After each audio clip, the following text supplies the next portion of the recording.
You made it back around. It's Monday, and today's not just any Monday. Preston Thorne has helm of the ship. That means a lot of things. It's Preston Thorne, Jen Jensen, and Elijah Campbell. Elijah, is that you? Is that, I don't know if that's not Elijah Campbell. It's Nick Harvey. My God. Nick Harvey is in the studio. And if Nick Harvey is in the building and Preston Thorne is at the helm, that can only mean one thing. Meat Package Monday. Welcome. It's Meat Package Monday, y'all. And what that means is if you tuned in today to hear some breaking down of interior offensive linemen, splits, inside zones, you have tuned into the right station. Because here's the deal. All of us have talked at length about the failure of the last season, maybe even the last two seasons, was the offensive line. Everybody's talked about this, the offensive line. Elijah said that it's the summer of the biggin, and we've been talking about it. But here's the thing. We're going to put our mouths where our money is. Yeah. Because today is Meat Package Day. You can't beat that. We're going to talk offensive line today. So if you want to hear about wide receivers running routes, if you want to hear about quarterbacks taking 5-step drops, if you want to hear about any of the pretty boy, the wide receiver divas, this is not the show for you. If you want to hear about the food someone's having for dinner after football practice, this is the show for you. This is your spot. This is where you want to be today. And so we have a great show planned for you. Nick, thank you for joining us. Oh, I'm so excited. Always enjoy. We're going to have a great time today. Jen, how are you? Might be a little on the tired side. Tried to, watch some of the race, and I had to give it up at about midnight. And on top of that, Jen came in and informed me that my guy, Ryan Blaney, won, and I am back in the standings. I very much with the new scoring system. I believe that's a 10-pointer for your boy. That is a 10-pointer. I am back in business. So I went from worst. I don't know if I went to first. I haven't seen, has the calculations come out yet? I haven't done the calculations yet, Okay, so we'll the have to find calculations out. haven't been done yet, but a 10-pointer is really big on the scale. I just realized how close we're getting to the Underdog Challenge coming back, too. We're coming back. That's crazy. We're around the corner, yeah. Underdog Challenge is back. Because guess what? Football season is around the corner. 50-ish days. I think it's like 54. 54 days. 54 days until football season. This is when it starts to really, really pick up. And we're a week away from the SEC Media Days. SEC Media Days, and I think that's sort of like the official beginning when people start tuning in and paying attention. So we are gearing up towards the season. And today we want to focus on what everybody says is the key to this season. This season will only be successful as the offensive line. I'm going to say some numbers for you, okay? I'm going to say some numbers for y'all listening out there. And I'm going to repeat these numbers throughout the show just so that we can have an understanding of what we're talking about. I want you to tell me which one of these two numbers is the worst, in your opinion. 27 sacks, 111 hurries, 147 pressures, 47 penalties. I think I have an idea which one is going to really get you going, but those are some of the numbers from last year's offensive line. Which one of those bothers you the most? I mean, hurries is one that really sticks out and bothers me because you're talking about, again, we talked a little bit about this on Friday, but you're talking about a quarterback in Lenore Sellers who we know is mobile, who we know is athletic, and can create plays himself by running around, getting out of people's way, running people over, whatever it is. And at the same time, knowing that he might be prone to make a mistake if he's pressured into having to do what he wants to do versus choosing to do what he wants to do.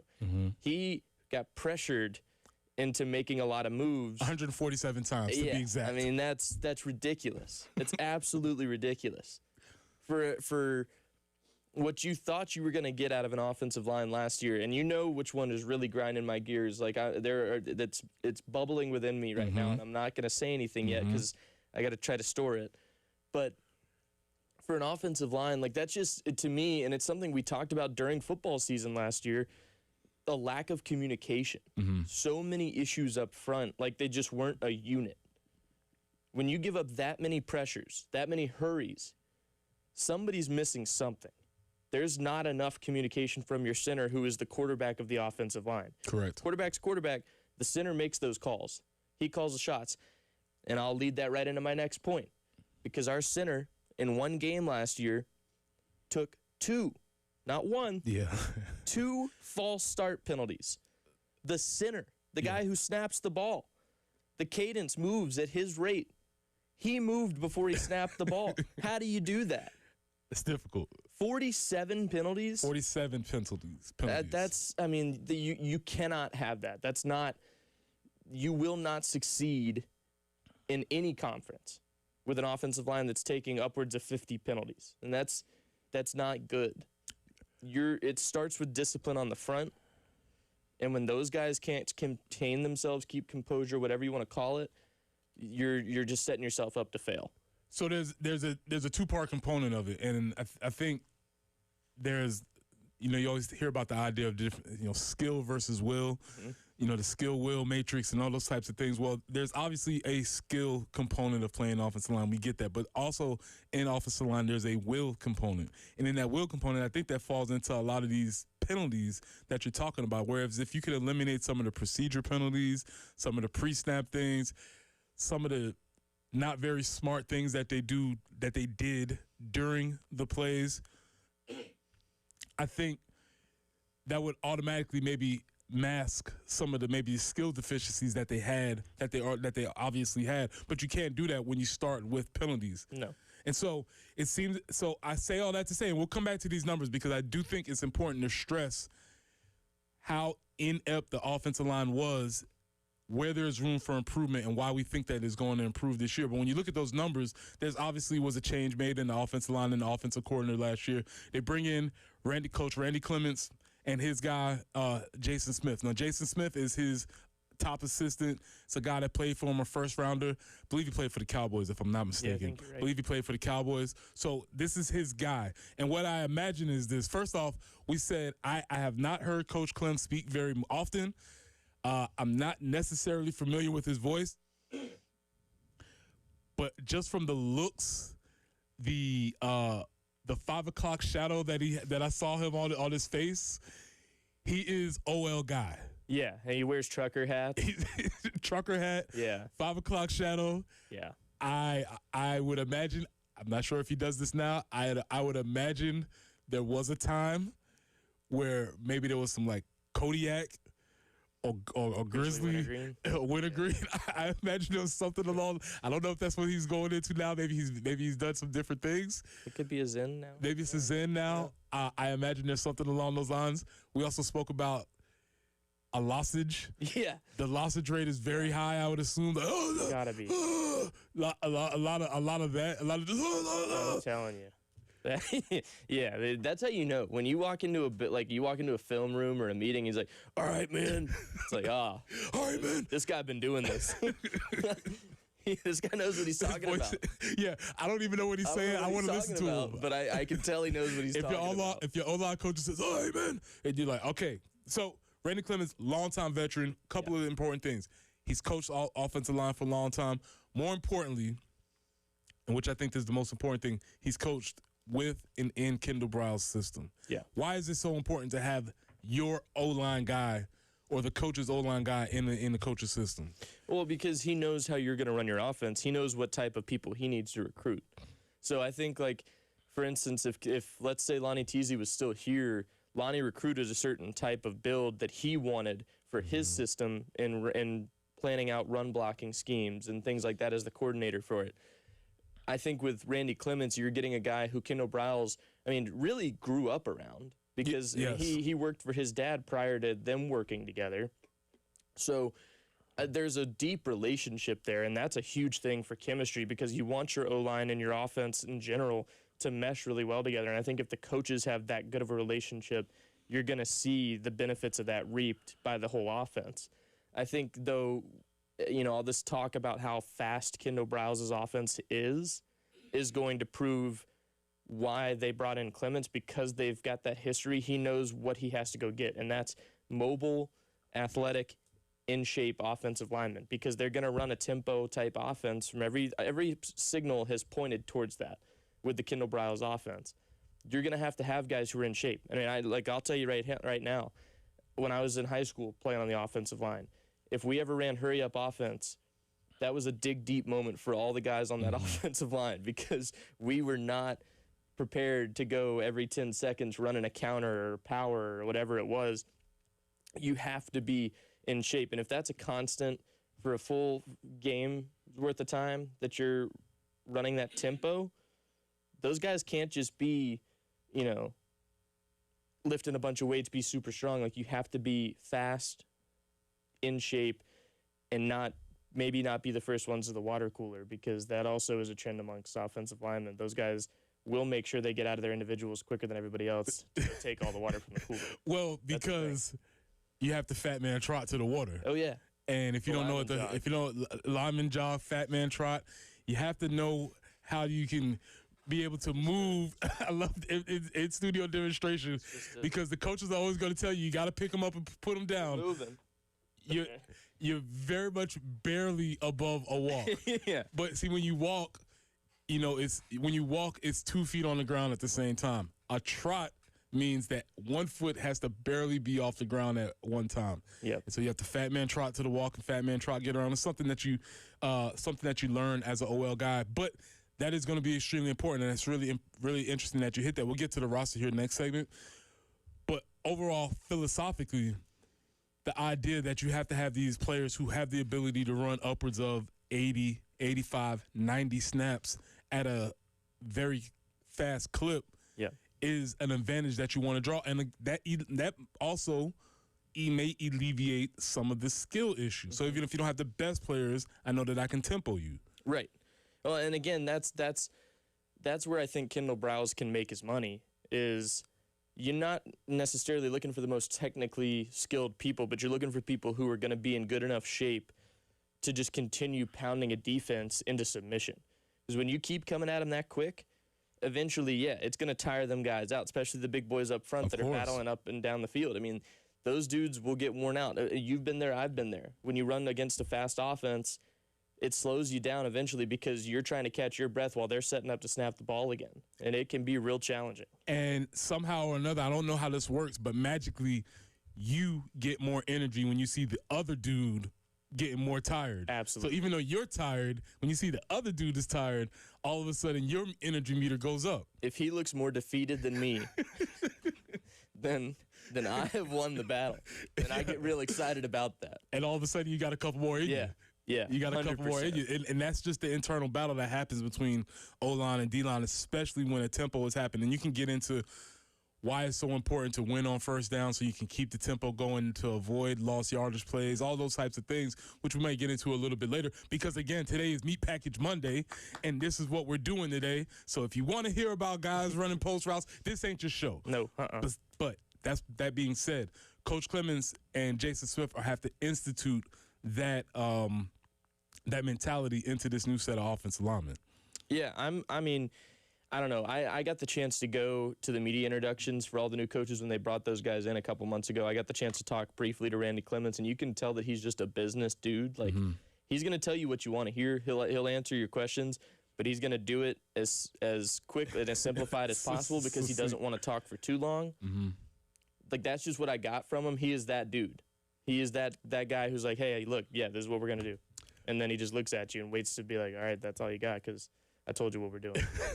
I'm not going any more in depth on that. So when we come back on the other side, we want to talk about the roster, because they've they've overturned the roster, they've brought in the new guys, and we're going to specifically focus on IOL, which stands for Interior Offensive Linemen, which are the big nasties, and we'll have a lot of fun with it. This is the Meat Package Monday on the early game.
No accidents to report currently. Great start to that Monday morning.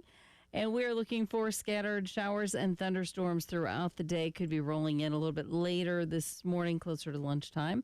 80 will be our high. 85 tomorrow with some isolated thunderstorms.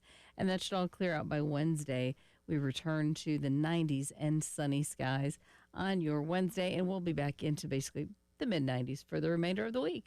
Right now, though, it's a little bit overcast and 75.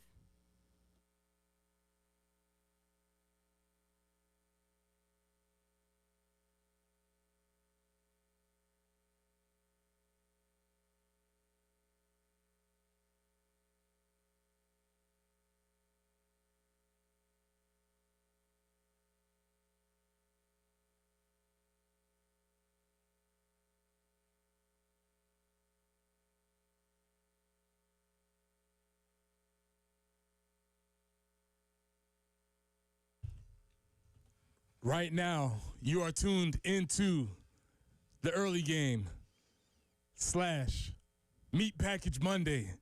Preston Thorne, Nick Harvey. I'm sorry, Jen. I'm sorry you have to be associated with the meat package. I don't know if that's a thing for a lady, but you're here. It's all right. It's pretty good information. It's just a whole lot of fun. You're here with us. Meat Package Monday. We're talking interior offensive line today. If you weren't in for this first segment, we know that the offensive line needed to be addressed. It was one of the worst units in the country by numbers, not by what you saw, not by your feelings, because I'm sure it probably drove you crazy at several points in the year, but there were numbers to back it up. 27 sacks. Now, that number, that 27, is sacks that were purely based on offensive line. That wasn't any other protection breakdown, whether it was running backs, tight ends, quarterbacks, or whatever. These are sacks that were strictly based on, the old Ole block, right? The Ole! Sure you've heard that one before. The old Ole. If you don't know what the Ole is, man. That's when you just put the cape out like a bull and you just Ole! I haven't heard that in a while. And you let the defensive lineman have his way towards the quarterback. 27 of those. Now, as a unit, the offense gave up 42 sacks, which was 131st in the nation. That's where we can start. But there's several other numbers that might be depressing. 111 hurries, 147 pressures. You said, most importantly, I think, 47 penalties. All that's to say that was addressed. There's a new offensive line coach in town. There's a new offensive coordinator in town. A lot of things will be changed. But on top of that, because I like to start with the people who are administering the system, the coordinator and the coach, but then you have to have the Jimmies and Joes. You have to have the players, and that's also been addressed this year. South Carolina, Shane Beamer and crew went out and attempted to rectify the situation by bringing in the guys. Now, whether or not these dudes perform up to task or whether or not they meet their potential, we'll see. That's what Coach Clemens is here for. But as I've positioned all year, they made the attempt. And that's all you can do at this point. Now you got to coach them up, but they made the attempt. Yeah, I mean, that's just it. Like, I think for someone who pays a little bit more attention maybe than a lot of people do to the way the offensive line is constructed, the way that those players are brought in, who they go get, like, I think there was a very valiant effort to go get some of the best on-film talent that you see. It's hard with the offensive line, and like Shane said this in a press conference a couple months ago, how hard it can be to evaluate an offensive lineman just based on film, because especially coming out of high school, because you could be playing at a high school where you're seeing some top competition, or you're watching a 300-pound, 6'6" guy block a 5'10", 145, 155-pound kid, 200-pound kid, whatever you want to call it, and he looks like a god amongst men out on the field. And then you put him up against SEC competition and realize, okay, maybe he wasn't quite ready for the size of the competition. He was just bigger than everybody Right, else. he was just bigger than everyone.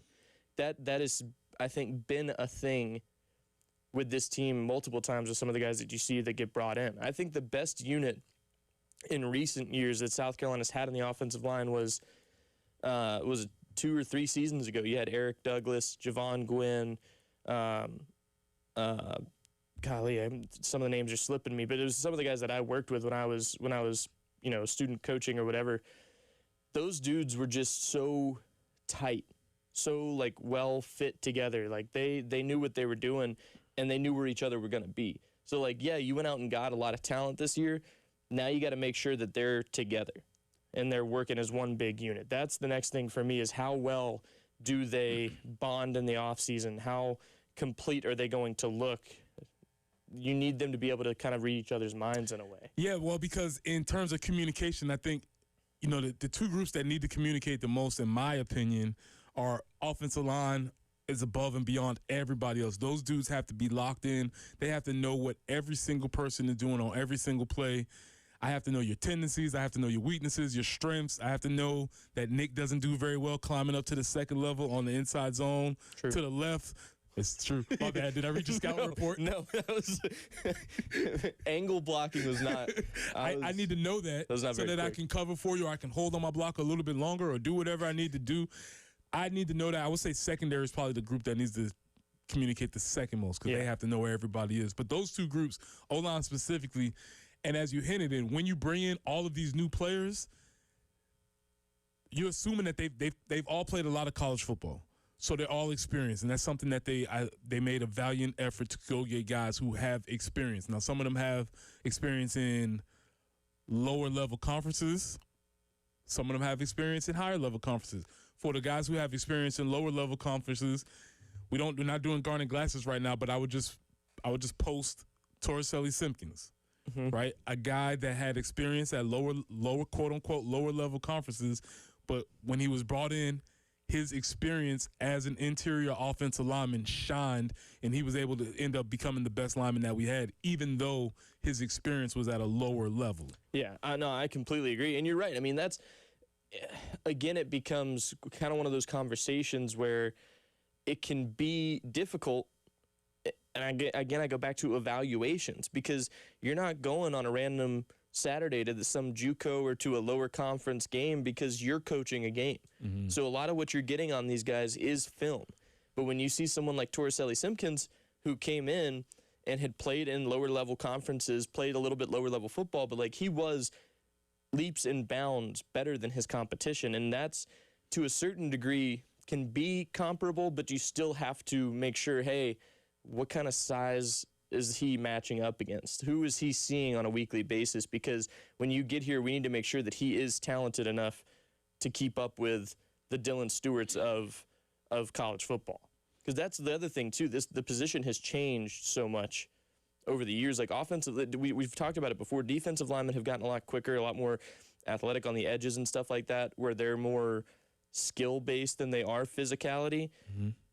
The offensive line is still physical, but has had to become more skill-based over the past few years. So that's a big thing now. Correct. Yeah. The idea of the ideal, the big nasties and the guys that you know, that's not. It is, but the position has become more technical, more skill-based, more athleticism, especially as we've gone into these modern offenses that have spread the ball out and made. If you want to make the defense play in space, the offense has to play in space too, and that's sort of how this works. So I would just position Torricelli Simpkins as somebody that you can think about. He went on to play with the Saints, and he's having an NFL career right now. But he's somebody who came from a lower level, playing in the HBCUs. But he had film, he had word of mouth, right? We knew he was coached by Cedric Williams, another Gamecock great. Love Ced. We had a lot of reasons to believe, this is going to work out. Everybody knew that was going to work out. Now, for our guys, we know Jacarius is on the freak list. That's cool. Hopefully he gets healthy.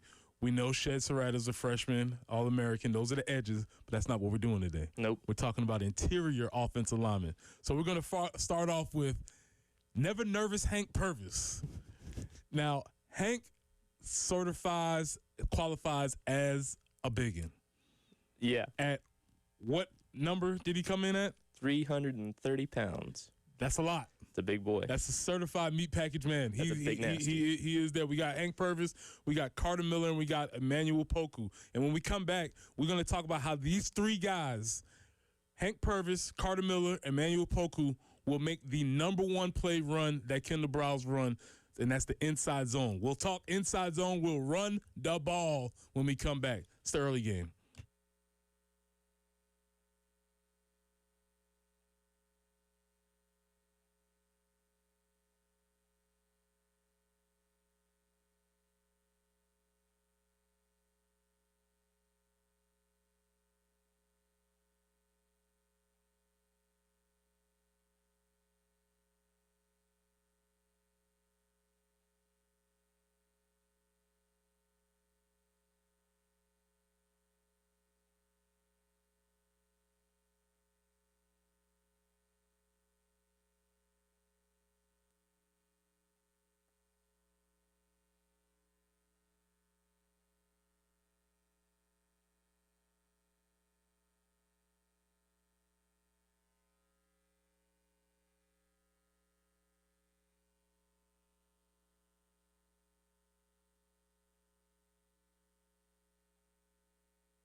Things moving along fairly well this morning. We love that, especially on a Monday. Showers and storms are likely today, just popping up really throughout the day, and could be starting later this morning, as a matter of fact. A high of 80 is what we are expecting. That'll be our cool down for the week, because then we'll have some isolated thunderstorms tomorrow, 85 for the high. Then 92 with sunshine on Wednesday, and we should see sunshine the remainder of the week and highs in the mid-90s. So enjoy the 75 we have currently on 107.5 The Game.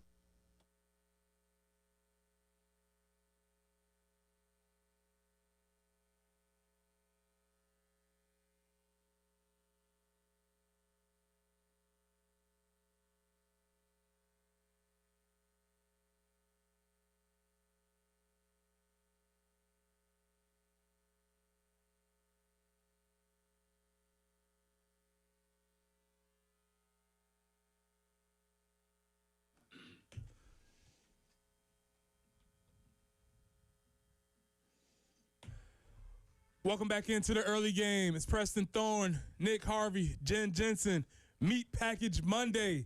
And today, Jen, we are going to do what? We are going to Run the ball. That's right, Coach Key. We are going to run the ball. We're talking about interior offensive line today. We're not just talking about offensive line. We're bringing this down into the nitty-gritty. The triangle, the three guys, the left guard, the right guard, the center, the three dudes that make things happen. And Jen, they make things happen because they do what? Run the ball. Kendall Browse wants to run the ball. Yeah. I know he has all the fancy things that he likes to do, and he's known for the veer and shoot, and we think about it as a passing offense. But covertly, he wants to run the ball. Mm-hmm. And he wants to run the ball with one singular play, and that is the inside zone. He wants to run the inside zone over and over and over and over and over again. So this segment, we're going to talk about and break down why the inside zone is so important to the Kendall Browse system and what you, as a fan, might see. It may look as if it's the same play being run over and over again, but he wants to establish. I love how offensive linemen feel like, it's not the same play. This is not the same play. Yeah. This is front side, back side. Offensive linemen get so upset when we don't understand the intricacies of their play. So let's talk about this. First and foremost, inside zone. Inside zone play is anchored by those three interior linemen, the right guard, the left guard, the center, who, as of now, we're thinking it's going to be Hank Purvis, Carter Miller, and Emmanuel Poco. Mm-hmm. That's projected. We'll see how camp plays out. But in your mind, why is the inside zone so important to a Kendall Browse style offense? Well, because for a guy who runs a tempo offense, I mean, obviously, yes, there are intricacies to the blocking scheme. There's differences in every single play that you call. But for a standard inside zone blocking scheme, it makes it a lot easier on the offensive lineman to not every 10 seconds be thinking about an entirely new blocking assignment. So if you're, let's say, first 4 plays you run inside zone maybe once, maybe twice, you mix in a play action or you mix in an RPO of some sort, whatever it is, great.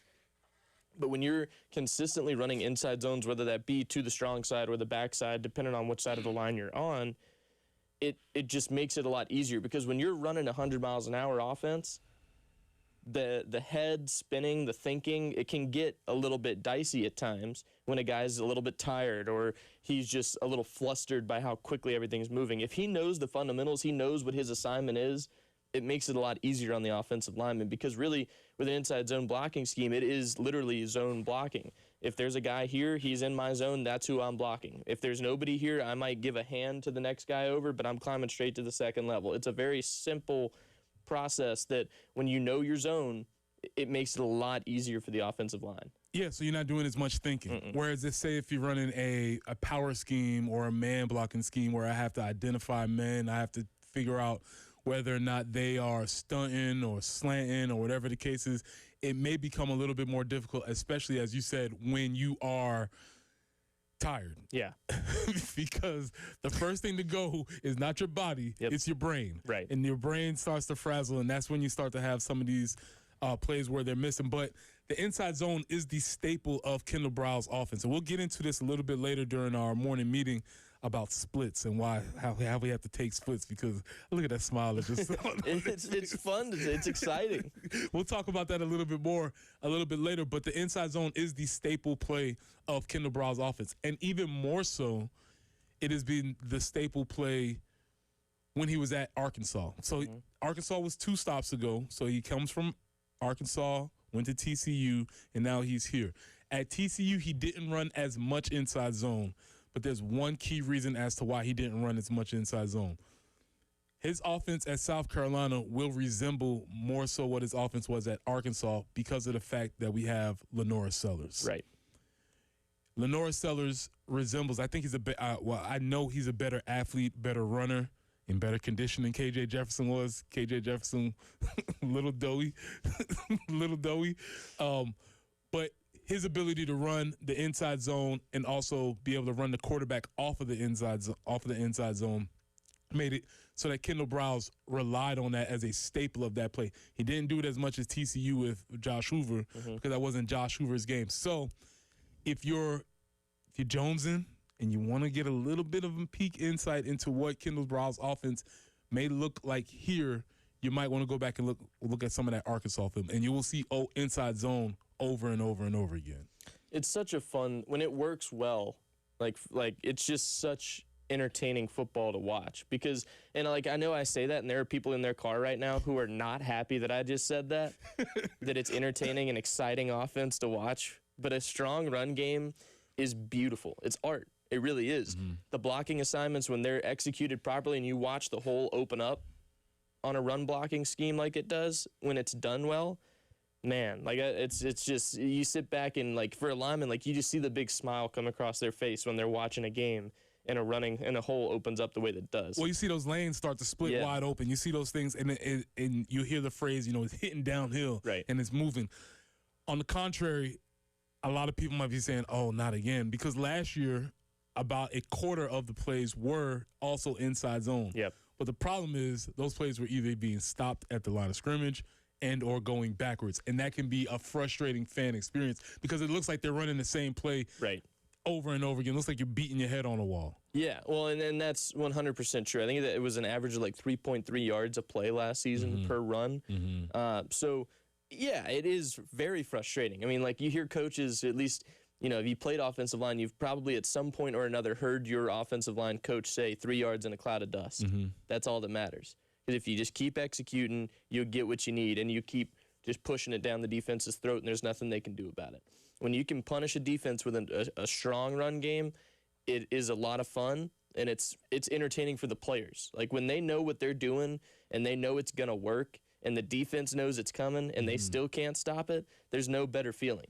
There really isn't. But when you watch, like you just mentioned, what South Carolina did last year, I mean, it does get annoying and frustrating, and especially, again, like the same way I just said the offensive lineman will smile when he watches the lanes develop like they do in a perfectly executed run scheme, you'll watch that frown immediately form on their face when they see just a bunch of cluster in the backfield and some guys are running into each other. And, yeah, it's especially as a coach, there was no bigger frustration than seeing somebody either step the wrong way and run into a teammate or miss their assignment altogether on a zone blocking scheme, especially because it is a very simple concept to run. But all it takes is a stunt or a linebacker in some offenses, and it can throw somebody off. They miss an assignment, and you're watching that play get blown up in the backfield. Yeah, you install, I would imagine that was the first play that was installed with some sort of inside zone, and then you go through all the rules and the contingencies based on how we will talk. Don't worry, no fear. We will talk more inside zone today. So if you was just like, oh, it's just getting into the inside zone talk, don't you worry. We will have more. But coming up next, sponsored segment about football.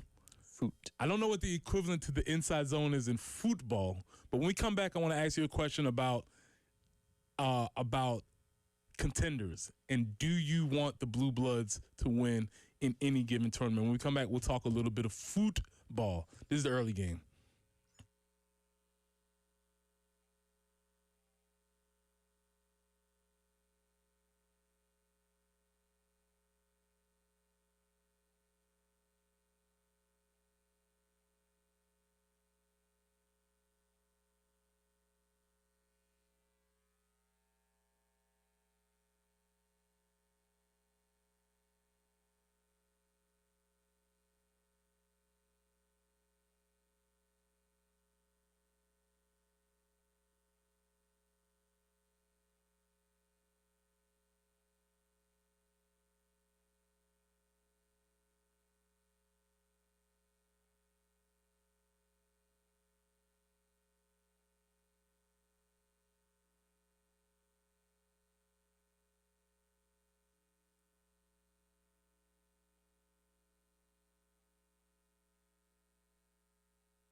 And here we are with the global goblet. Now here's the deal. If you are like Nick and you were a little bit interested and then you were a lot interested and now you're back to being a little bit interested based on the United States being involved, I understand that. But this tournament has provided. It's been everything that everybody has wanted. They expanded, and with the expansion, they had some teams come in, some small countries come in, win a couple of games, push some of the powers to the limit, push them to the brink. But more importantly, they lost and moved out the way for the big boys to come through. Yeah. And so I think this is kind of how people always want tournaments to turn out. You want your underdogs to maybe win a game here, push, maybe make some noise early, but in the end, I think people want to see the stars, and that's what we're going to be getting in this Final Four. So in the Final Four, for the first time ever in World Cup history, you have 1 through 4 making it through. You have France, you have Spain, you have England, and Argentina. You have the best teams, you have the best players on the biggest stage. So this is set up for it to be an epic 2 or 3 epic contests that are happening around the country. Now, with that setup, is there anything particular that you're interested in seeing? I mean, it's always going to be fun to watch Messi. Like that's exciting nonetheless. Him against Harry Kane, England versus Harry Argentina. Kane. That is going to be a thriller, I think. I mean, and then, France and Spain. I mean, France is kind of I don't know, it'll be a question mark, I think, a little bit with some of the stuff that they've dealt with behind the scenes on the field as well. Like it's I don't know that they're going to have enough to beat Spain. I think Argentina's probably going to end up in the final again. Well, the conspiracy theorists would agree also. Right. Because I have no idea what that world is, but apparently FIFA is doing everything they can do to get Lionel Messi through for all the Lionels and Leonellas out there in the country of Argentina. I mean, and that makes sense. I mean, it's soccer's biggest superstar. Ronaldo's not in the tournament anymore, so what's left is Messi.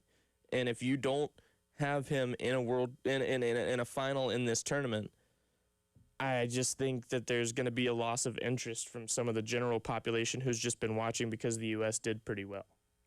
Right? Like I think I'm not going to say you're losing money. They're going to sell out MetLife Stadium for sure, no matter who's playing in it. I guarantee you it's a sellout crowd. But some of the TV watching interest, the casual viewers, if they don't hear the name Messi, they're going to be like, I'll check the highlights later. Mm-hmm. And some people still may do that. I mean, the U.S. is out. And for me, for instance, like I will probably watch it just because it is like I think I said to you Friday, like it's a championship. Somebody's going to lift the trophy. That's cool. But otherwise, I mean, there's no vested rooting interest left for me. So tomorrow you have France and Spain. Now, for those that just want to feel you want to impress somebody, France, Mbappe, Spain, Lamine, how you pronounce his name? Lamine Yamal, I believe is how you pronounce his name. So those are your two. If you just want to impress somebody, just throw a name out there and keep it moving. Yes. Right? Somebody says soccer and just say Mbappe and just keep it moving. Right? You can say that. Then on the other side, you'll have England and Argentina. You have Harry Kane and you'll have Lionel Messi. Those are the two players. Also, Harry Kane gets a lot of the spotlight, but I think I might have seen one of the coolest things, and I didn't know this was happening, but Jude Bellingham, the other striker for England, being serenaded by the English fans singing Hey Jude. Yeah. Very high up there on cool things that I've seen in the stadium. Yeah, especially because like I grew up listening to the Beatles. I'm a Beatles fan. You are a big I'm a big Beatles guy. That was That is a very solid moment that I don't know if this is a thing that they do or they just started doing, but I saw it and I was like, that was because I contend my still number one, to bring this back to college football, my still number one, and I hate to say this in Gamecock land, the Swamp Won't Back Down, Tom Petty. That is fire. That's my favorite in stadium song. But Hey Jude to Jude on the field, on the pitch, I should say, is very, very high up there. So again, If you want to pick somebody out of your favorites, you got France versus Spain, England versus Argentina. I would say if you love high-level competition, if you love stakes, if you love something that is at something that everybody cares for, this might be the thing that you really, really want to tune in for over the next couple of days, and then the final will be over the next weekend. So we will continue to keep an eye on that. But when we come back for the second hour, because this is Meat Package Monday, we're going to come back and have more conversation. Because talking season is here. We've been exploring some teams around the country, and there's one team with Golden Domes that is said to have the best offensive line in the country. When we come back, we'll discuss who that is. This is the early game.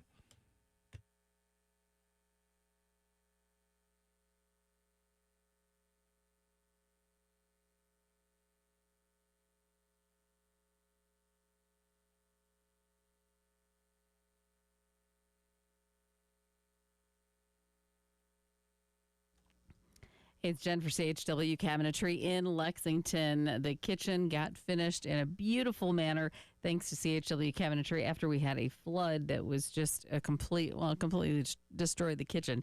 And they made the process so much easier. The photorealistic rendering that I've talked about made it so much better because you could see what the kitchen was going to look like when it was finished, and that helped you make plans to finish everything else out. But again, because of such a great experience, when it came time to update a couple of bathrooms, there was only one place to go, and that was, of course, our friends in Lexington at CHW Cabinetry. They can help you update various areas in your home, in your closets, get rid of those wire hanging racks.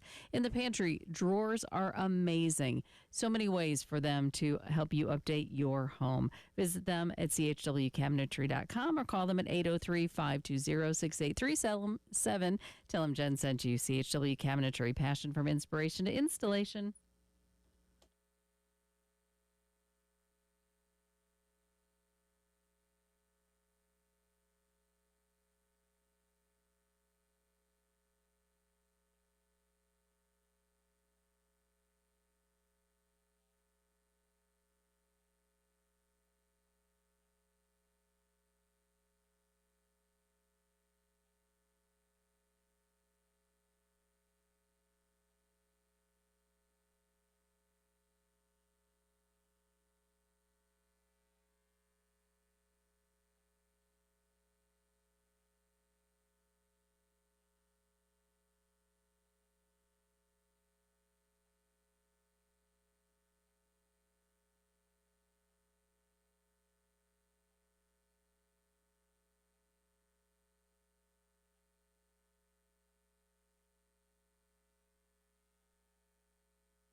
Still no significant slowdowns. Don't have any accidents to report, and that is actually the best news of your Monday morning. And showers and storms likely throughout the day. Going to be kind of scattered.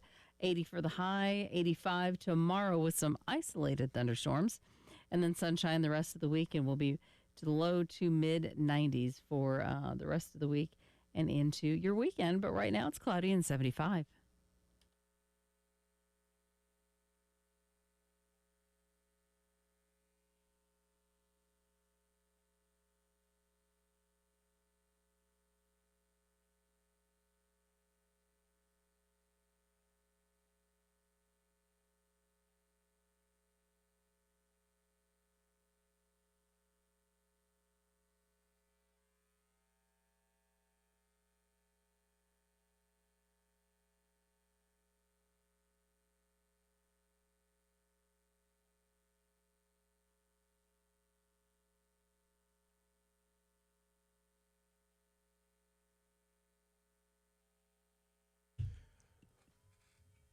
Welcome back into the early game. It's Preston Thorne, Jen Jensen, and Elijah Campbell. Is that you? How you doing today, sir? Have you been enjoying all of the offensive line talk? I know we're not talking about a lot of points and a lot of scoreboards lighting up. We're talking all the big stuff, and all of a sudden, wait, that's not Elijah. Sorry, Elijah. It's Nick Harvey. Nick Harvey is in for Elijah today. Meat Package Monday. It is here. I guess we probably need to explain the origin of the Meat Package Monday. You know, just in case people don't quite understand. People may just be tuning in and not know what's going on here. But today is Meat Package Monday. If you haven't been with us, welcome. Go back and listen to our extensive breakdown of the inside zone interior offensive lineman. No fear, we'll be talking more offensive line today. But the meat package. Nick, we're going to need you to explain the meat package for us. Yeah, so when I came on, we started doing the Underdog Challenge back during last football season. Mm-hmm. I don't even remember how the topic came up. I think it's because we were talking like goal line offense and stuff like that. And I recalled back when I was in high school, one of my coaches came up with an offensive scheme called the meat package.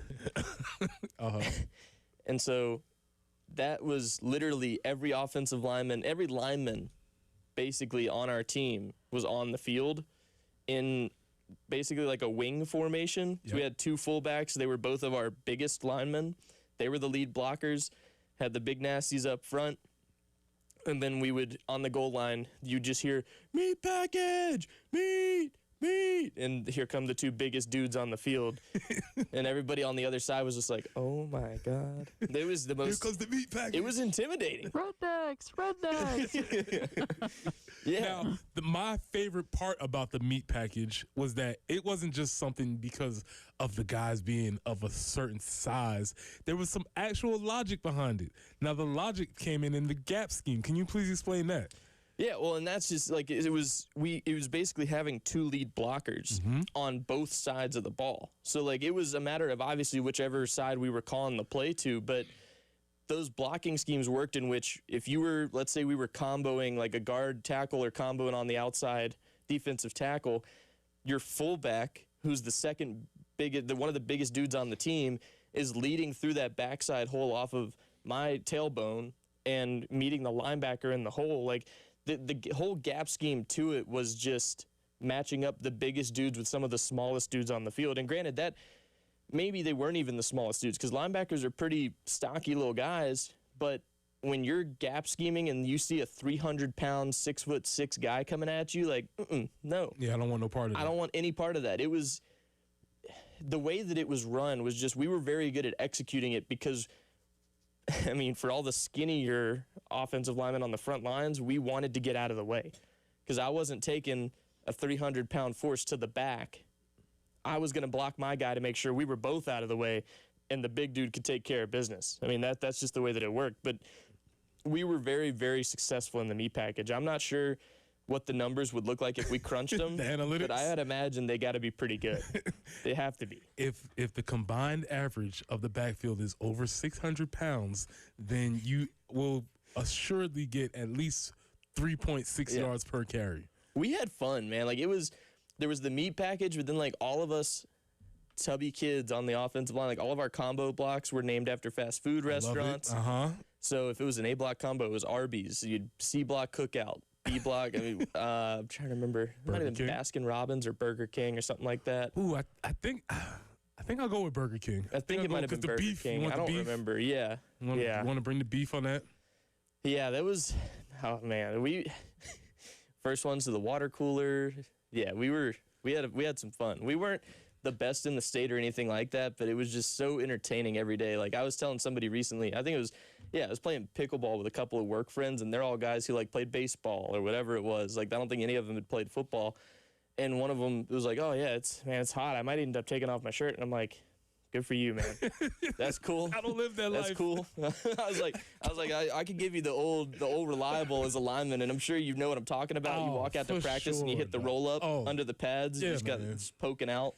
The dread that a Husky boy felt when you had to go shirts versus skins. Oh yeah. And it's just like, man, please don't I don't want to do this. So that did bother the guys. Like, Yeah. okay. Absolutely. Yeah. Well, Okay. here's what I didn't know.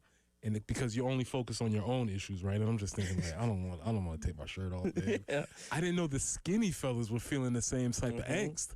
So they had a little bit of angst too. Bird So chest. the bird chest boys was like, I don't want to take my shirt off either. So the shirts versus skins things, we don't do that as much anymore. But also, yeah, that was a moment of like, please don't make my side be skins. Don't make that. If you're out there, you know what I'm talking about. Absolutely. So we are talking offensive line today, and obviously the big question for South Carolina is, can they get the offensive line fixed from last year? We read out some numbers. I'll say them again. Brace yourself. Don't ride off the road. Do not get sick or vomit when you hear some of these numbers. But these were some of the numbers that the offensive line was responsible for last year. 111 hurries, 147 pressures, 27 sacks, in which it was just the offensive line. There wasn't any other breakdowns in protection. It was simply based on offensive line. The team as a whole gave up 41 sacks, which was 131st in the country. 47 penalties, 3.6 sacks per SEC contest, 7 penalties per game, and I'm going to take it a little bit further. In Missouri and LSU, they had 13 and 14 respectively, penalties-wise. So the offensive line was an issue last year. We know it was an issue. The issue has attempted to be resolved. There's a new coach. There's new players. They are attempting to resolve that. Whether it gets resolved is to be determined, but the attempt has been made. That being said, there are some teams around the country who this is their bread and butter, and Notre Dame is one of them. Not consensus number one, because there's a mix of opinions about who is number one, but Notre Dame seems to is one of the few teams that comes up in everybody's top 3, essentially, as far as they are concerned. With Notre Dame having such a dominant, or projected to be such a dominant offensive line, how do you think that's going to play out for them as their CFP hopes? They feel like they got snubbed last year. So with them trying to progress into the CFP this year? I mean, I don't know. It's one thing I've always taken a lot of interest in is the way that the Midwest in general recruits in football, because the offensive line, like, they get them corn-fed, working on through the summers, them big dudes. And Notre Dame is notoriously one of those schools that always pulls in some of the biggest and best when it comes to the offensive line. I think you're going to see a team this year that is bringing back a lot of talent. Like, I can't say the guy's name properly, but he's coming back this season, whatever it is. And then Ashton Craig, this is a big one because he's coming back from a torn ACL, which is something when you look at the Gamecocks, Jacarius Peak is coming back from some sort of injury that I don't, we don't know, but we know injury. that he has it was a knee injury. To quote Will Muschamp, he has a knee. That was we'll see how that plays out. But with offensive linemen, like, obviously ACL injuries, anything of that nature, knees are precious.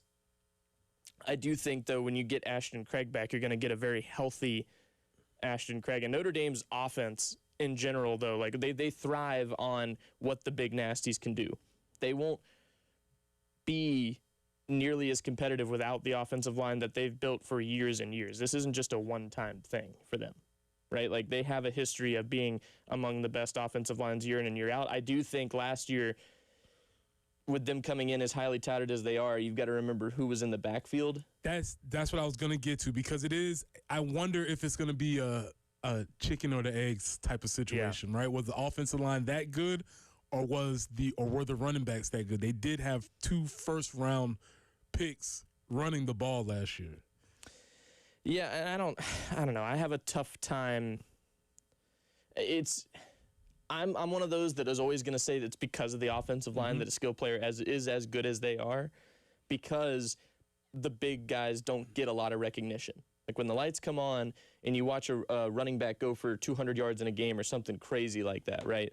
You're not focusing on how good the offensive line is or was in that game. You're focusing on, man, when he gets into open space, watch him make people miss. How'd he get to open space? That's my question. Go back and watch the film and watch the lane open up. because that's what you're getting when you get a top-tier skill player who's opening up or who's getting through the hole and then making people miss an open space. They got to get there first. That's all I'm saying. Yeah, they have to get there first. And when you contrast that concept with the idea that our running backs from last year very rarely had opportunities, some of their yards before contact numbers were abysmal, like 1 to 2 yards before contact. So they were getting hit either at or right after the line of scrimmage. I would position that maybe we never got a chance to see how good those running backs could have been last year because they never actually had opportunities to get in the open space. A lot of times in your blocking schemes, whether you're talking inside zone, power, whatever the case is, you can't necessarily account for one person. And so you're just hoping that the running back can make a person miss or run them over or whatever the case is. But you can't account for 4 people being unblocked or just the whole play being blown up. And that's what we saw a lot of last year as South Carolina fans.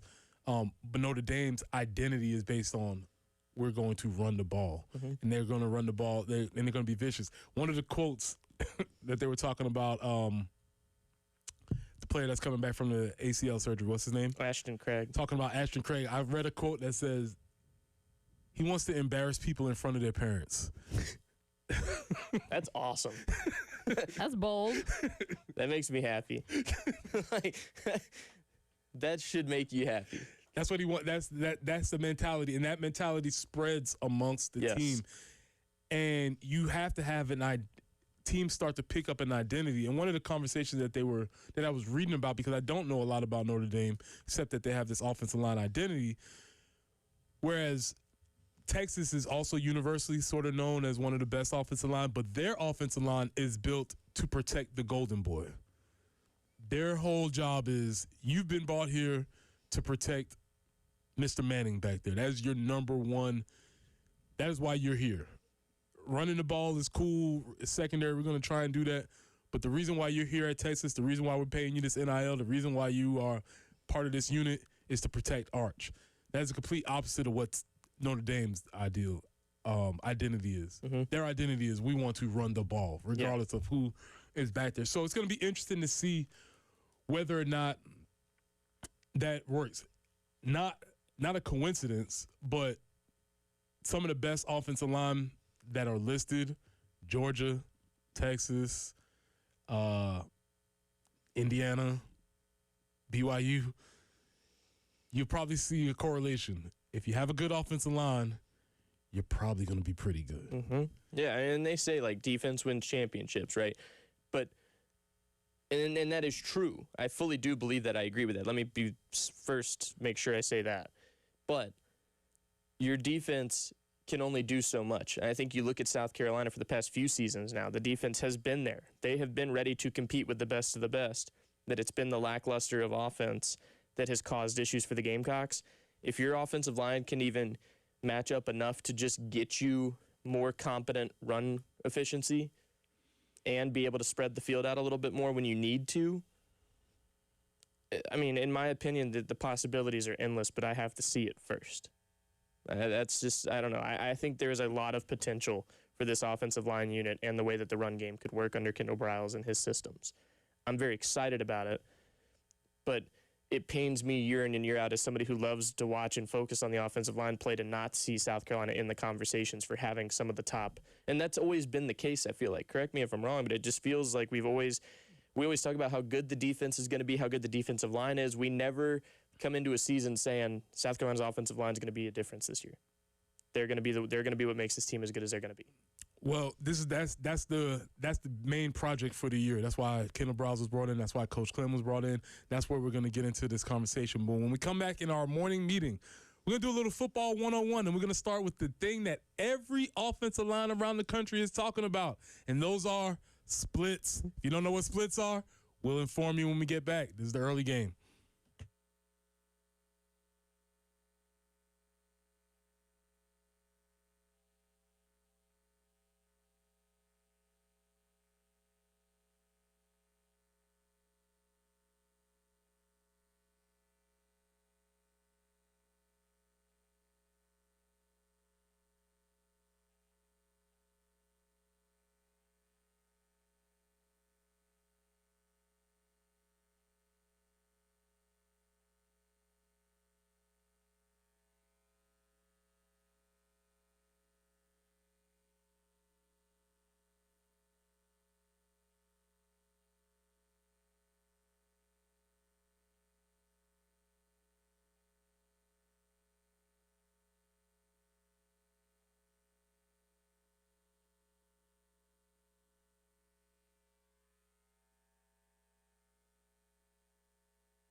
We have a report of a disabled vehicle. Could be slowing traffic down just a bit. Spears Creek Church Road at Percival.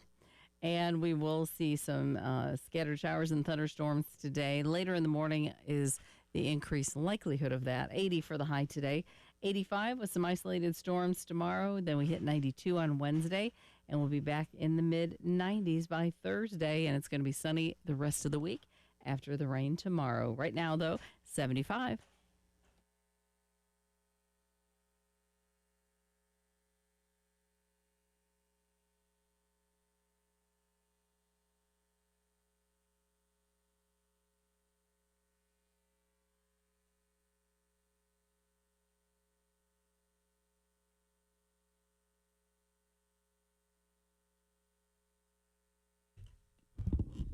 Welcome back into the early game. Preston Thorne, Jen Jensen, Nick Harvey, Meat Package Monday. And obviously, it is our time for the morning meeting.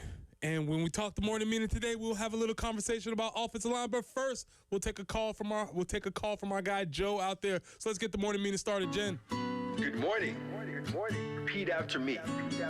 Today will be an awesome day. That's right, we're talking OL. Let's go. Meat Package. Good morning, great today. Today will be an awesome day. Good morning, great today. Today will be an awesome day. And for today's morning meeting, I did not fear because I knew somebody would love to hear this conversation. I know people want to talk about post routes and points, but we're talking about interior offensive line, and our guy Joe is out there on the phones. Joe, what's up today, man? How you doing? Hey, I'm doing great, man. How you guys are doing? Doing wonderful. Good, man. I appreciate you, Jen, for getting me in on this call. So listen, man, Preston, I called in a couple of weeks ago. I think you were out. You wasn't in that morning. Okay. The difference.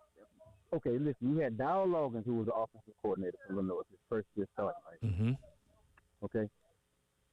Dow Logan had to adjust to the talent that Illinois had. He didn't have his own offensive line guys.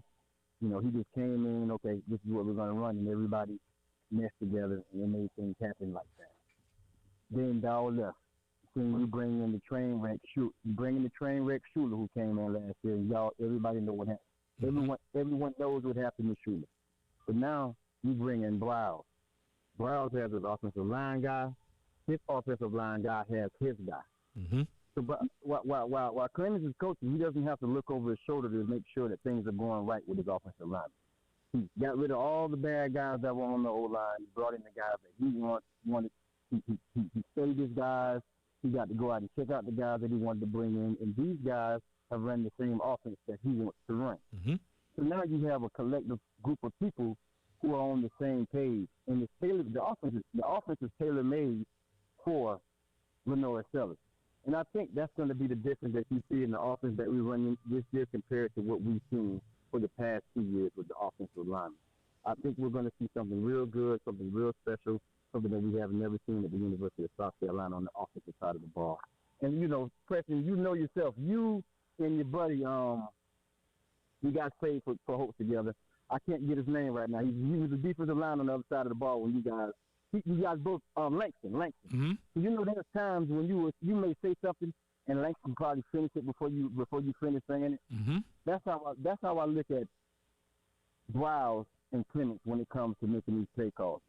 They know each other so good. It's just going to mess together. I truly believe that. So thanks for taking my call, man. It's always good to listen to you guys, man. Absolutely. Anytime, Joe. You know you can call in anytime. 54 days in, so we should be ramping that up as we get towards the season. Joe's one of our favorite callers. Appreciate that.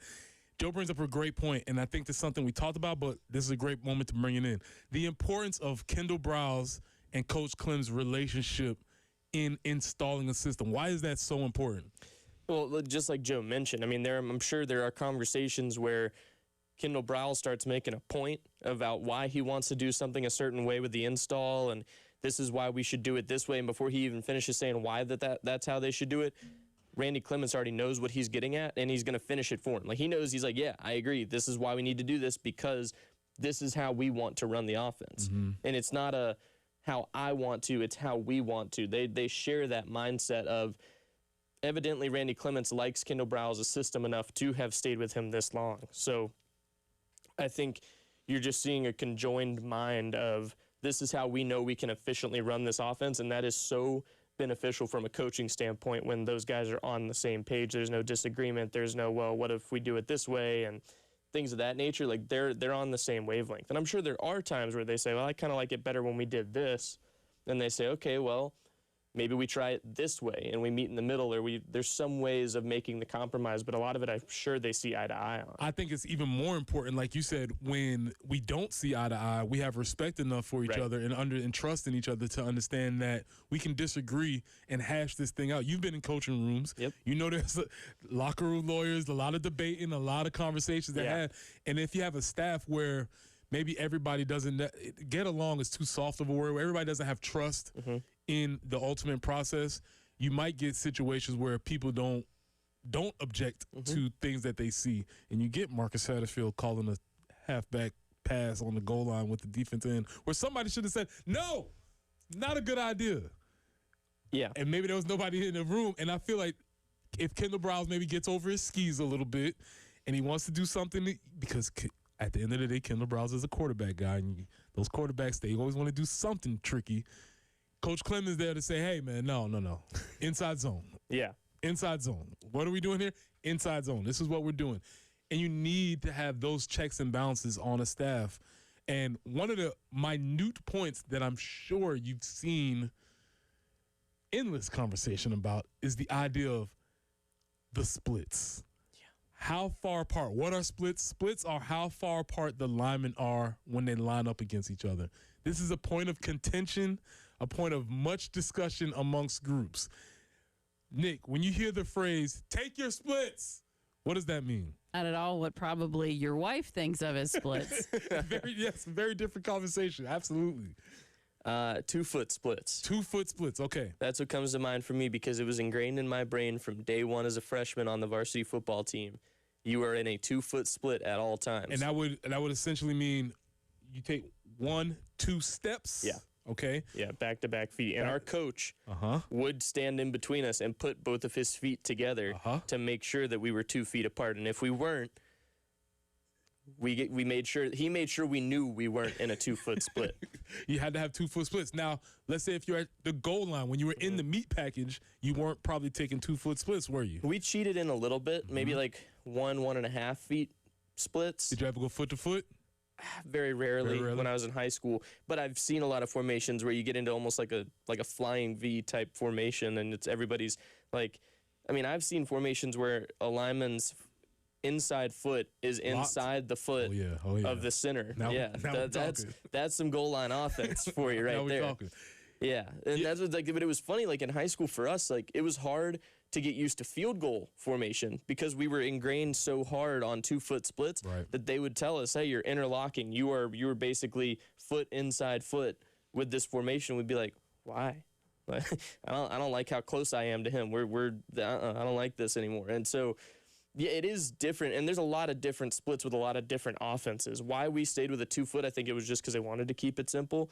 But a lot of times when we would get into goal line offenses, they would say, hey, we can cheat in a little bit here. Let's get a little bit closer, especially when we're running a fullback dive or something like that. Like, yeah, they want us to be tight and all just working as one unit. Things like that, like even especially like silent snap QB sneaks, and you just get the tap from the quarterback. And he takes the ball, and everybody's moving just because they saw you move. Like that's yeah.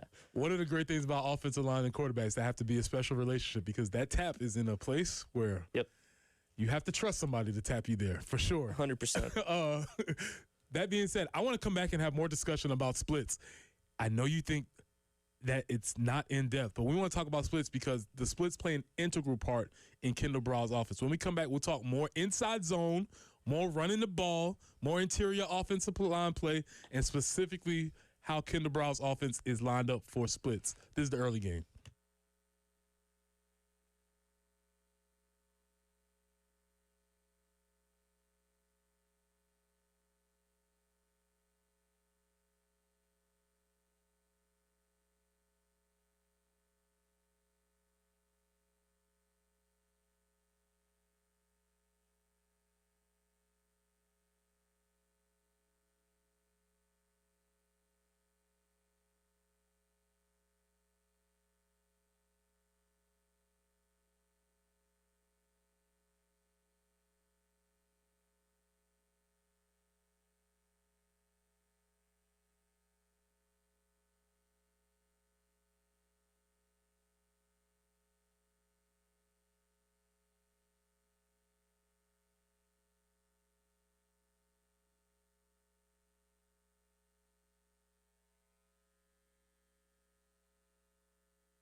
Kennerly Road at Fire Tower Road. We do have a report of an accident there. A disabled vehicle reported Spears Creek Church Road at Percival Road. And the rain will be in the forecast today, off and on. Scattered thunderstorms throughout the day. Starting later on this morning is what they're anticipating. 80 for the high. 85 with some isolated thunderstorms on Tuesday. By Wednesday, we're back to sunny conditions, and 92 will be in the mid-90s later in the week again. 74 with some clouds currently on 107.5 The Game.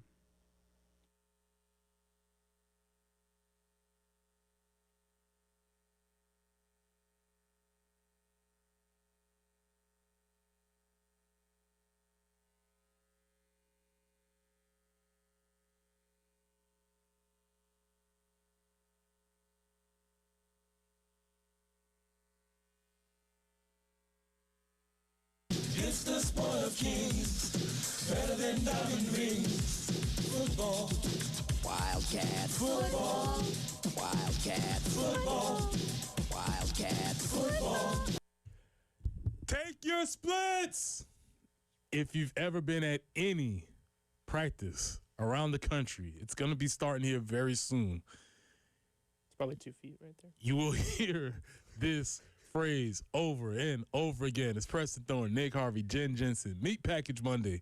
We are here talking interior offensive line play. We are having a long conversation about it because it's extremely important to South Carolina and the success that they've had, but also because me and Nick just like to talk offensive line. So Yeah, but again, it's something that we've not had a lot of success with lately, so it is worth talking about and what we can look forward to. to your point on not having a lot of success, Jen, I want to break that up with numbers because we just don't want to have thoughts and opinions. We want to have some facts behind that. 27 sacks, 111 hurries, 147 pressures, 3.6 sacks per SEC contest, only 113 yards rushing per game. This was last year's numbers. We're not very good on the offensive line. That situation has attempted to be remedied. Offensive line coach was dismissed. New offensive coordinator was brought in. Several new players have been brought in. We're talking about the interior offensive line specifically.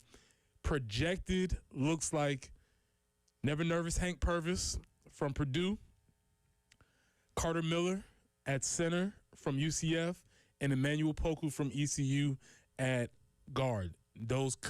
That could change, obviously, through camp, but that's what it's looking like the projected starters are. And we had a conversation last segment talking about the concept and the idea of splits. And so during this football one-on-one segment, I want to make sure that it's a concept that we are familiar with because this year in the new Kendall Browse offense, you might see something that's a little bit different, and that difference might be a little bit wider splits. Nick, you said you traditionally took a 2-foot split, which, again, if you're just tuning in, that's 2 feet of measurement between the linemen. Every lineman. It was uniform across the whole line? Yep. 2 feet of measurement across the line. So you would want to have the spread of line. Why do you want to take your splits? Because you want to give room for the team to operate. You want to spread out the defense because the defense typically lines up on the shoulders of the offensive line. So if the offense goes wider, then the defense goes wider. Hence, this year with Kendall Browse, you might see some wider splits. We did some looking during the break. What did you see? What can you report back to us? Well, and I guess when I say wider, I mean like a 2-foot split, just about, because that's what a lot of some of the formations I've seen are either about 1.5 feet to 2 feet, which is not unusually wide, but it's just like a lot of times with college football, you see them a little bit tighter. And then some of the plays that I'm looking at, even back from his FAU days, you'll see a variation of a 2-foot split, and then depending on the certain type of play they're running, or maybe even the front that they're seeing. Like right now I'm looking at a 3-down front where there's a nose tackle and 2 ends Might try lined to cheat up them head out on. a little bit further. Well, these guys are actually tighter in this formation, and then they run kind of a outside zone, almost like a rocket play where these guys are reaching, but because they're tighter, it's a little bit easier for your guards to get across to that outside player and help the tackle reach or get upfield to the second level. So there's ways where, depending on the way you line up in your splits, there's good and bad, but a lot of it is for the better that you're trying to either, like you just said, spread out the defense or draw them closer, because depending on the type of block you're executing, you want to give yourself an advantage. So with these tighter splits on this run play that they just busted that I was watching for, 15, 20 yards, they're tighter, but they're reaching to the outside shoulder of the defensive lineman, and it opens up a gap. I mean, it was a beautifully executed run play. One of a football truism that we've always said on defense, and this is something that you can kind of think about as you're watching the games, is if they're bringing you tighter, then they're going to run it outside. If they're spreading you out, they're going to run it inside. And so that's kind of something that you can always think about whenever you're seeing these things. But for the Kendall Browns offense, with him being, and this is the words out of his mouth at coaching clinics, his offense starts with the inside zone. That is the play that he runs most often, and when his offense is humming, when it's clicking, you will see that play called over and over and over again. The way that play can work is by the offensive lineman taking pretty wide splits. Sometimes it might even look almost punt formation-esque, right? Where they're really stretching, and it might feel a little bit uncomfortable to watch it as a fan because it feels like they can just run right there. First off, as a defense lineman, if they're just going to let you run right there, you're going to get smacked in the ear hole because a trap is coming eventually. That's going to happen. But that is something that we will see this year, and there will be an increased emphasis. And as we stated, and as Joe called in, that's something that Kendall Browns doesn't have to coach because Coach Clem got that. Yeah. We don't have to waste any time on this. We don't have to have any discussions about this.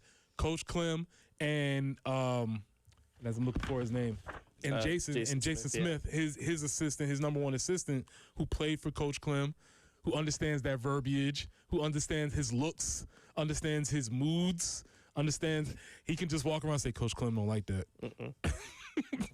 Say like all of those little things that can happen, that have to happen within a staff, and this is the very beginning of it. Taking your splits. Where do we line up? How do we line up? Where does the center place the ball? All of these things that have to happen during install that they don't need to waste any time on. Right. Well, and you go back to the drill that drew so much controversy during spring ball, right? Yeah. But that is an inside zone focused drill. So it tells you just how hard they're beating it into these guys' heads, where you've got Coach Clements teaching these guys your first steps and an immediate climb to the second level. Yeah, if you're not on Twitter, congratulations. Hopefully I can get off that narcotics soon. But it blew up. They were doing an individual drill, and then everybody around Twitter sphere became a OL expert, and the drill did not. I give it to you, it didn't look like they were doing it, but it was the first day of practice, and they were working on a specific step that you have to have. You have to take your inside step, post, and all those types of intentional offensive line things. But yes, they were working on that immediately. First threat, second threat. Yeah. You're taking the first step. There's nobody in my zone. I'm climbing to my next zone. Right? That's what that drill was. There were a lot of names who came in who have playing experience in the NFL, whatever, that didn't agree with the drill. There were some who agreed with it, but there were also some who were just saying, like, this doesn't look like anything that's going to be beneficial, and where I disagree. I get where the discrepancy is. If you don't know exactly the emphasis of what's being pushed here, then I get it. But then when, like I said, like it was like a day or two later after all this viral sensation happened with the drill, Coach Clements posted on Twitter, didn't say anything other than, here's what this drill is supposed to do, and then showed the drill and immediately showed game film of like a 30-yard run based on the exact same blocking technique that he was teaching in that drill. So, I mean, like, yeah, we were talking about it earlier. Inside zone is a fairly simple blocking scheme, but fundamentally you have to execute it really, really well for it to be an integral part of your offense. And that's exactly what Kendall Browns wants to do. He wants to run this play over and over and over again. So you will see inside zone. We'll talk about that a little bit more. Okay, we've talked a lot of offensive line. Now it's time for a little bit of a palate cleanser. And we're going to cleanse our palate with a past Gamecock villain who has now who's become a star. And I would position that we knew this woman was a star, but we didn't like her then. Do we like her now? This is the early game.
Three. Rebound to Cunningham and the foul. To Doty with 4. Back to Sophie Cunningham at 3 for the win. With .4 remaining. Are you kidding me, Sophie Cunningham? That's right. Arch rival, arch nemesis, one of the few who beat us. Sophie Cunningham, who we are very much aware of in Gamecock Nation. She very much had a name here in Gamecock Nation, has taken the world by storm. And I wanted to do this segment last week, but we didn't get a chance to get to it. But we have another opportunity here today.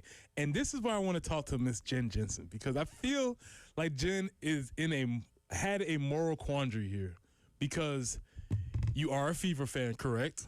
I am. You Have are been a Fever for many years. You've been a Fever fan for many years.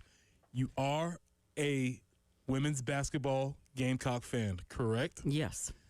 So you are very familiar with the vitriol that the fan base had for Sophie Cunningham. Yes. Very familiar with the vitriol. But then Sophie gets signed to your team. I know. And my question is, what do you do with that as a fan? When somebody you really disliked in the college ranks is now playing for your team in the pro ranks. You know, and I watch her and how she interacts with Gamecock teammates, and I think it's a good bond. I mean, I think she does well with Aaliyah Boston. You know, Raven Johnson seems to be getting along with her well. I think she's a really good teammate. And seeing her out, you know, outside of all the college play, but just seeing some of the personal and whatever, it's like she's actually a little on the entertaining side. And this is the thing. You know, She's crossed over into the entertainment world and become this personality. Yeah. Where we knew this personality existed in just school. didn't love it. We didn't love it because it was against us, and she was one of the ones that was beating us. Another point that I love to bring up, and Nick, you can speak to this. In the world of hockey, there is a player called the enforcer. This is Sophie Cunningham's role, correct? Yeah, pretty much. She is the enforcer on the Fever. She is the protector of the team. And I always love to point out that though she plays the enforcer role now in the WNBA, Sophie used to get buckets. She scored 27 against us. Yeah. She's an All-American, highly skilled. I love the transition of when you make it to the next level, you have to, you figure out a role that works for you. But the question around Sophie was always, does she play to the whistle or does she play to the echo of the whistle? I would very easily say the echo of the whistle. Some people say dirty, some people say gritty. It all depends on perspective of how I was going to say, yes, who's on the receiving end of it or not on the receiving end of it is perspective. From a hockey perspective, you call it exchanging pleasantries. She was very much known for exchanging pleasantries. In fact, one of the poll questions that I had up from 2019 was when she was last coming to Colonial Life was, will you be booing Sophie Cunningham every time she touches the ball? 74% of the people on the poll said yes. Yeah.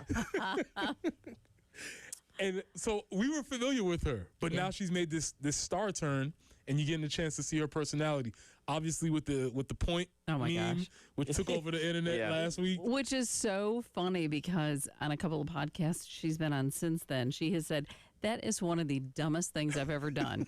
I mean, flat out, she said, but it kind of was fun because it got under the other player's skin. So she's like, I just kept doing it. That's who she's the instigator on the court. Yeah. And it goes she said, with I her didn't role. have to say a thing. Yes. So, but she freely admits it was really dumb. So she can't believe that it's exploded like it has. It is probably the contender for meme of the year. Probably. I Probably think number one meme of the year. We'll see how the rest of the year goes. We still got a lot of sports to play. But I've seen so many classic. In ways using it like, wow, that there's a lot of creativity So the world in has the become world. familiar with her. And then over this past weekend, she was a ring girl at UFC. And the world has taken notice on that. And just hearing some of the story behind, basically she was just like, I want to do that. And they were like, yeah, okay, cool. Yeah, it was that simple. And there was video of her at a country western bar on the south side of the circle. and in Indianapolis, Uh-huh. up on stage singing "Friends in Low Places." So Great karaoke song. it is a great karaoke Maybe song. maybe Yeah. I would position as the number one karaoke song. Yeah. That is a tremendous pick. If done properly and you can get the crowd into it, game over. Yes. That takes a cake 9 times out of 10. Yep. Because when that blame it on my man, when that Oh, thing hits yeah. right there, it's like, oh man, let's go. Yeah. That is a classic karaoke song. I would Oasis. Yeah, that's the one. fire. But yes, we've known Sophie for a long time. It's really fun to see the world get introduced, and also fun to see that we don't have to hate on her like we had to. Exactly. We're not obliged to hate on her. We can enjoy this new person that's entered the scene. That was your palate cleanser. That was your sherbet. Because when we come back at 8 o'clock, it's more interior O-line talk on the meat package. This is the early game.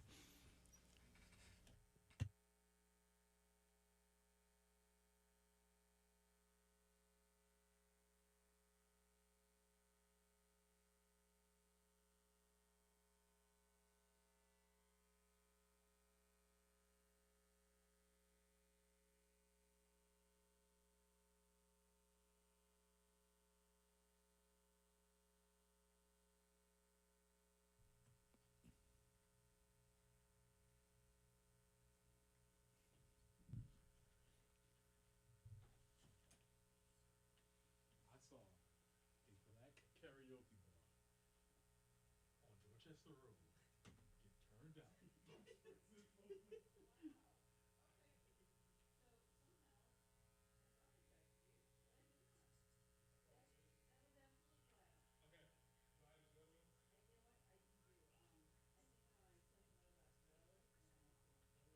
All right.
Absolute Glass, the premier glass company of the Midlands, offering auto, home, and business glass repair.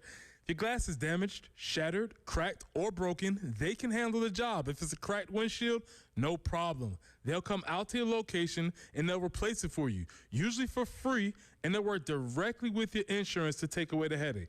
That's right. They'll come out to wherever you are. School, home, work, it does not matter. Absolute Glass will come out to you and take care of the job for you. Now, if you're at home, you're looking to increase the value of your home, Absolute Glass can take care of that for you too. Windows, mirrors, shower enclosures.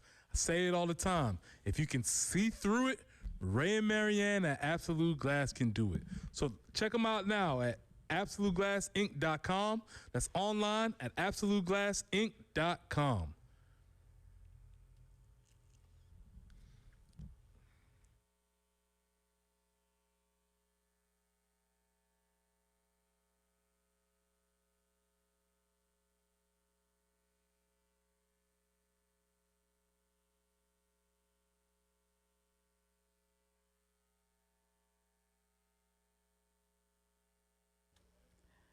Kennerly Road at Fire Tower Road, an accident still in progress there. And as far as forecast goes, yep, we're expecting showers and thunderstorms off and on today. likely kind of getting started sometime later this morning, but, things can change in an instant. And again, a high of 80. Isolated thunderstorms tomorrow, 85 for the high, 92 with sunshine on Wednesday. So just a couple of chances of rain this early part of this week. Right now, 74.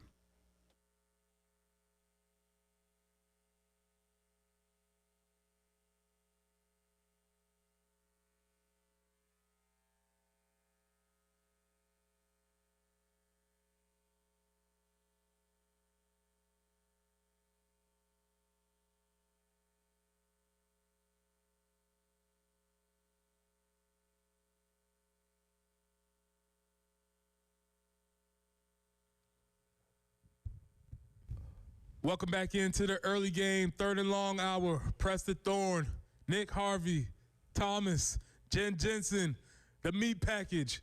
Meat Package Monday, we're in the building. If you haven't been tuned in, get ready to go because today we are having such exciting conversations. If you came in here thinking that we're going to talk about points and scoring and, explosive offenses, we are. But we're talking about it from a lineman perspective. We are talking and breaking down the interior O-line today because this is a focus. Obviously, this has been everybody's number one complaint about Gamecock football for last year specifically. But really, we haven't gotten this together yet in the Shane Beamer era. They were serviceable, I would say, in 2024. They were able, to Dow Loggins' credit, they were able to work around some of the issues that they have. Torricelli, I think, emerged. Torricelli Simpkins, by the way, emerged as a star on that team. One of my favorite plays from 2024, besides Nick Form tackling my guy from Missouri and on third down in the flats. Besides that play, my other favorite play was Torricelli Simpkins taking the Clemson defender into the cheerleaders, and essentially they called it a foul because he blocked too hard. Yep. You can't block that much. You're blocking too much. I know that got you excited. And then it was one of those things where it's like, oh, we can't take this penalty, but good job. It's when the coaches tell you, like, we can't do that, Torricelli. And then, in your ear, you're like, good job. Hey, don't do that. No. Do not do that. That's not and a good shaking thing your to head, do. Yes.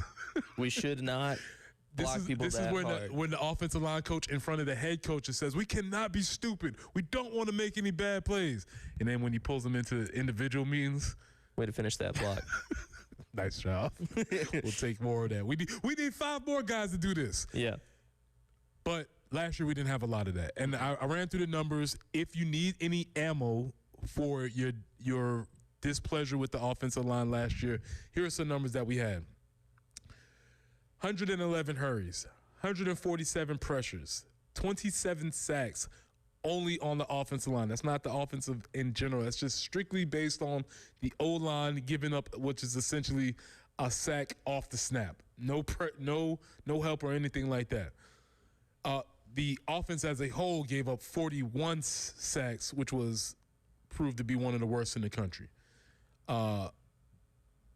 47 penalties, which is the one that you have the biggest beef with.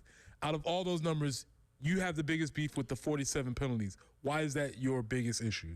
Because the offensive line is supposed to be such a disciplined position. Like, those guys know the snap counts better than everybody else. Like, receivers are moving on the snap of the football. They're not really they're out sometimes so wide they don't even hear the snap count. They don't know what the cadence is. They're watching for the movement of the ball, same way that the defense does. The offensive line knows the snap count. And I can't tell you the amount of times when I was in high school or even when I started coaching that you tell somebody the snap count 3 times in the huddle. And you go in and it's on 2. And you signal the first snap or the first cadence and someone moves.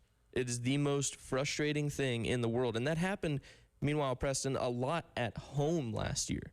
Yes. We saw false start penalties at home. That shouldn't be a thing that's happening. You should be comfortable enough in your own environment to know what you're doing, know the snap counts, and not get frazzled when you're in front of a home crowd. Because for the most part, all you're hearing noise-wise when you're in your home stadium is people talking or saying like, "Oh, I wonder what they're going to do here." It's just like a consistent hum. Yeah, there's a hum, but it's not overwhelmingly loud like when you're a visiting offense in a stadium. Correct. That is a tough place to be. It's a tough thing to do because people do get loud. The noise can drown out, and you can get a little confused on your snap counts because your mind is moving a million miles an hour, and you're thinking about a bunch of different things, and you forget what the snap count is. But like at home, we saw that a couple different times during games, and you're going, how is this happening? How is this unit not welded enough together by now that we're jumping and getting false start penalties at home and moving the ball backwards? That's just not a thing that can happen. And then, too, we talked about it, and this is something, since it happened last year, it will never leave my brain, is a center getting a false start penalty. You don't see that every day.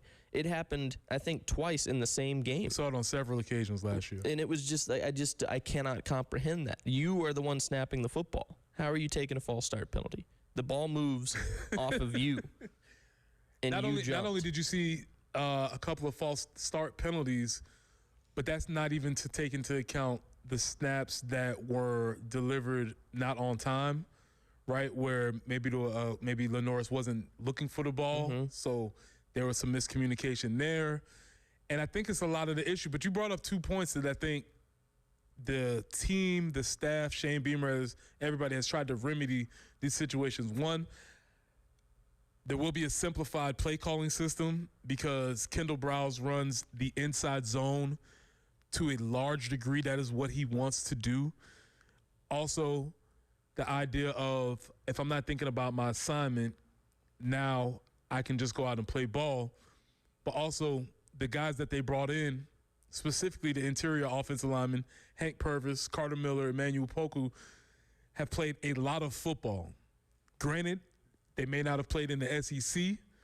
They may not have played in some of these raucous environments that they're going to be in, but just the concept of football won't rattle them.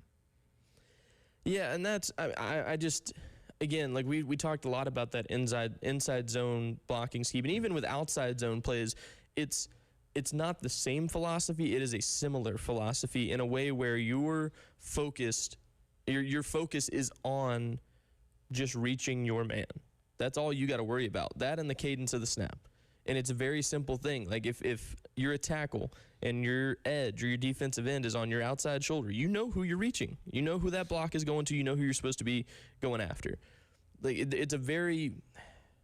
People like to think that they're super complex. They're hard to register which zone you have. And like, I'll be honest with you, when I was in high school and we first learned zone blocking schemes, because we were very much a power and gap scheme offense at first, when we went into inside zone and outside zone plays, there was a little bit of a point of confusion on knowing who your next man was because of where your zone rules were.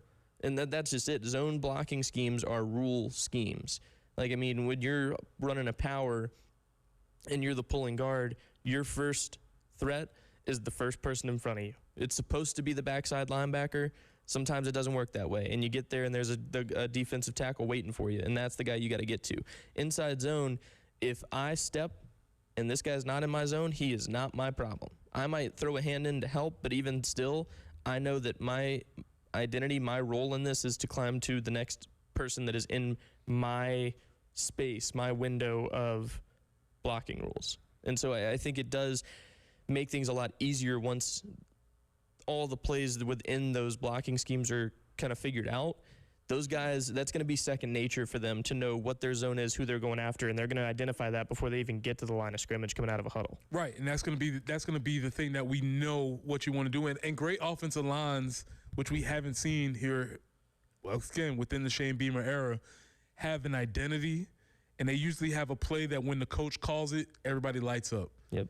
We know this is the play that we can run. We may not be able to run all the other plays, but when we call this specific play, we feel very confident that we can run. And for Kendall Brow's offense, you want it to be the inside zone, because if the inside zone is working, that means all the other options are available. Now we can run the RPO game. Now we can run the just the straight quarterback run game. Everything is based on, can we run the ball at you in this inside zone scheme? There's no better feeling as an offensive lineman than hearing the same play called through an offensive drive about 7 or 8 times. When you hear that same play keep coming in the rotation, especially if it's on the strong side and you're the strong side offensive blocker, that's a big deal. Like it's almost like take it as a badge of honor when a coach is that willing to continue calling the same plays, because he knows that, 1, the defense isn't going to be able to stop it, and 2, he trusts you enough to keep executing at the level that you're executing.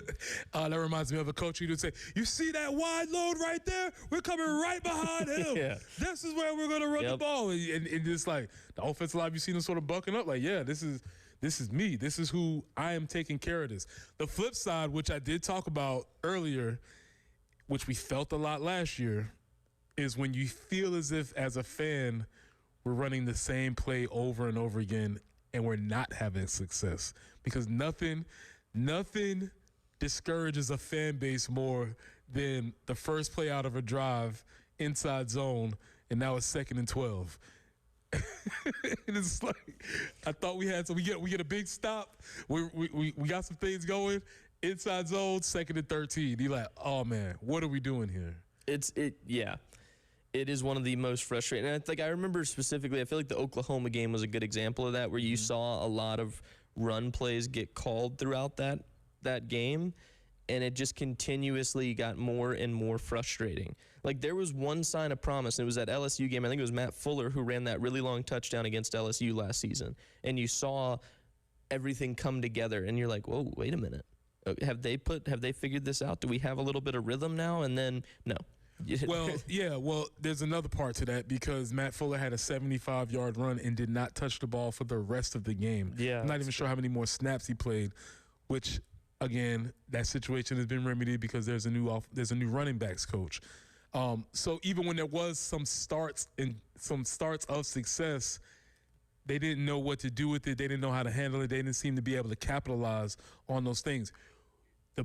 Thing you feel like this year that this offensive staff will be able to, because they are known for being able to put up all of these numbers, whether it's at Arkansas, TCU, FAU, Florida State.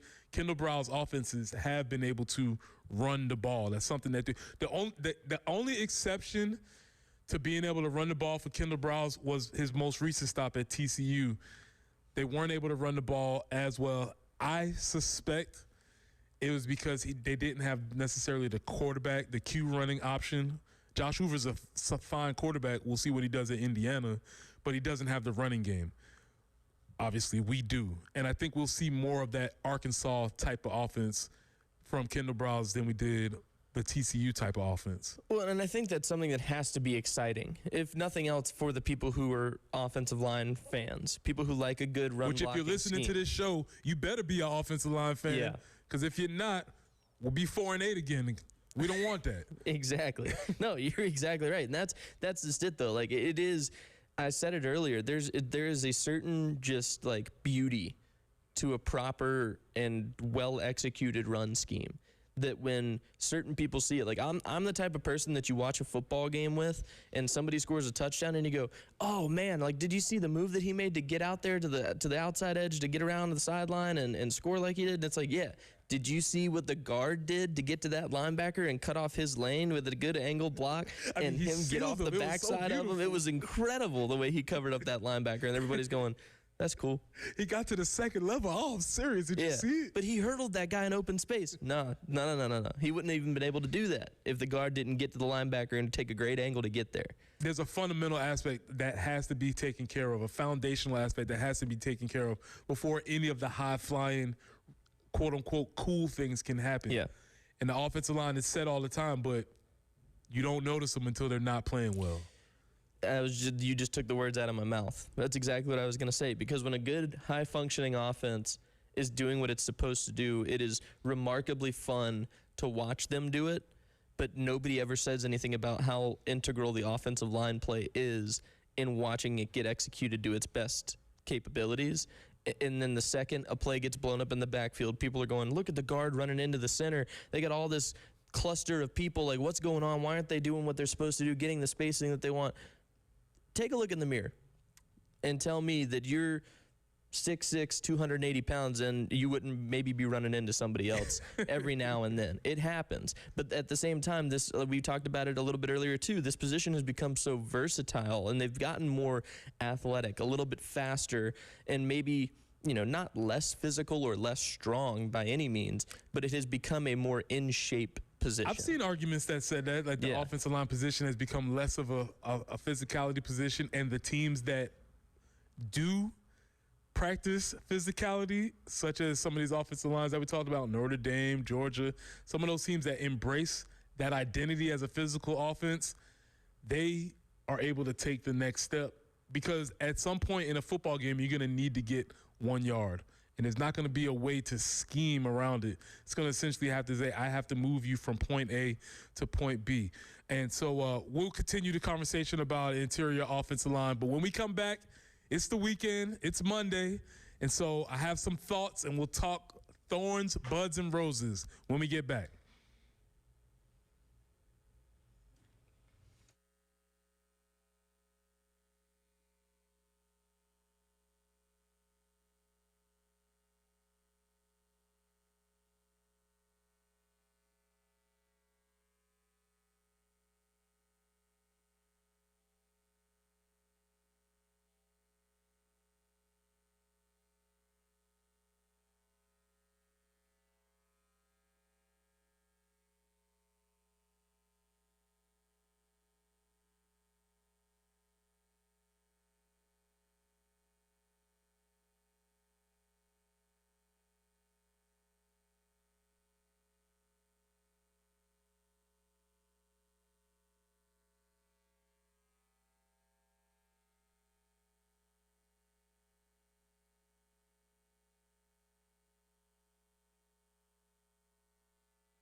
We have a report of an accident Gadsden Street at Hampton Street in downtown Columbia. Also, Kennerly Road at Fire Tower Road, an accident there. And that forecast, we are looking to see some rain today. Showers and storms are possible off and on throughout the day, starting maybe a little bit later on this morning. A high of 80, 85 with some isolated thunderstorms tomorrow. And by Wednesday, the sunshine returns and high of 92. Currently cloudy, and we are looking at 74.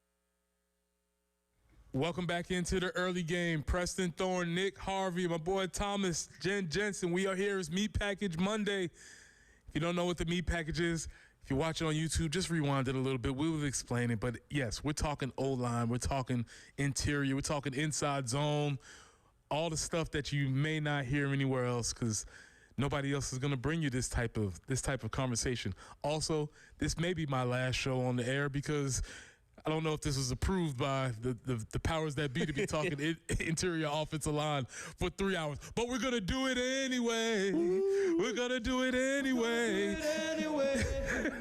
We're going to do it anyway. We're going to do it anyway. We're going to do it anyway. That's right. We will definitely do it anyway. But it's Monday, it's 8:15, and I usually don't introduce myself for this, but I'm going to do it this time. So, Preston, yes, sir.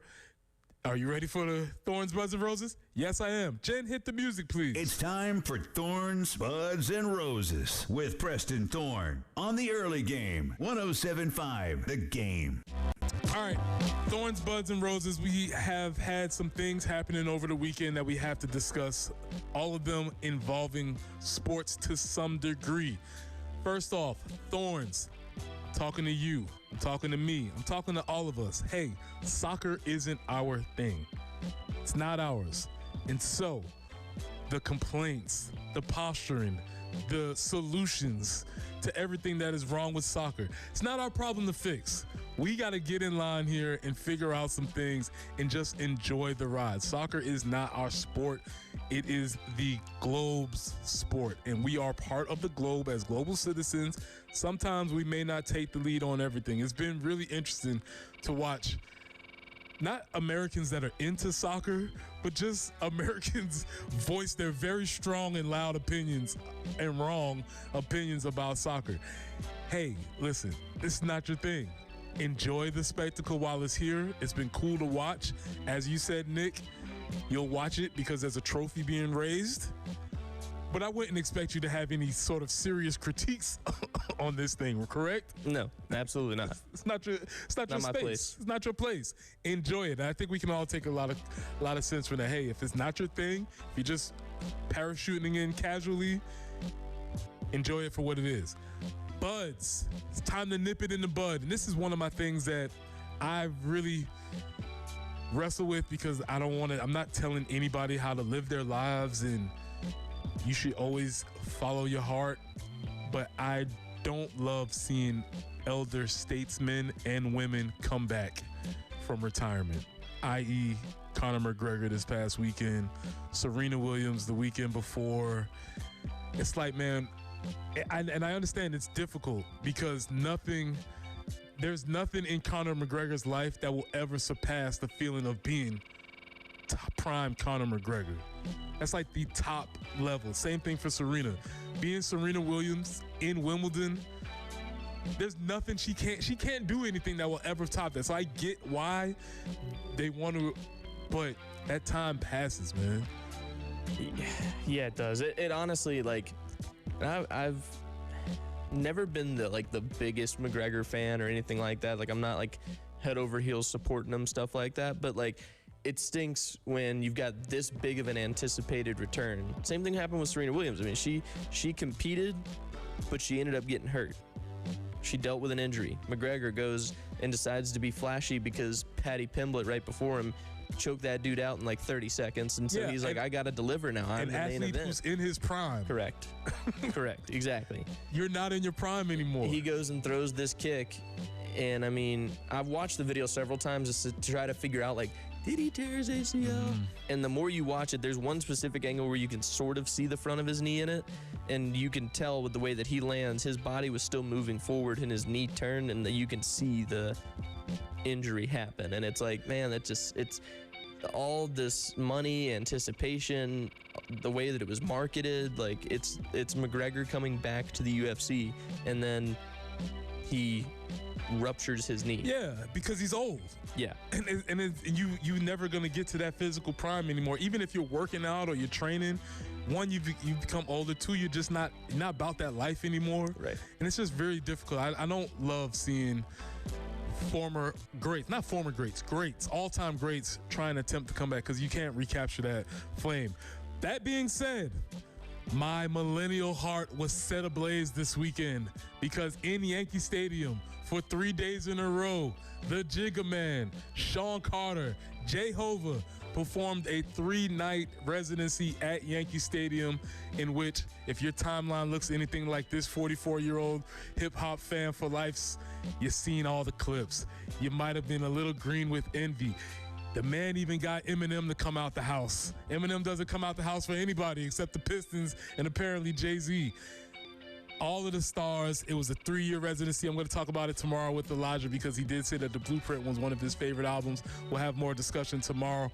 But the idea that Jay-Z's debut album is 30 years old, that's both a tough pill to swallow and also very, very cool, because there was a time when people said, this hibbity-hobbity thing's not going to last. It's a fad. It's not going to work.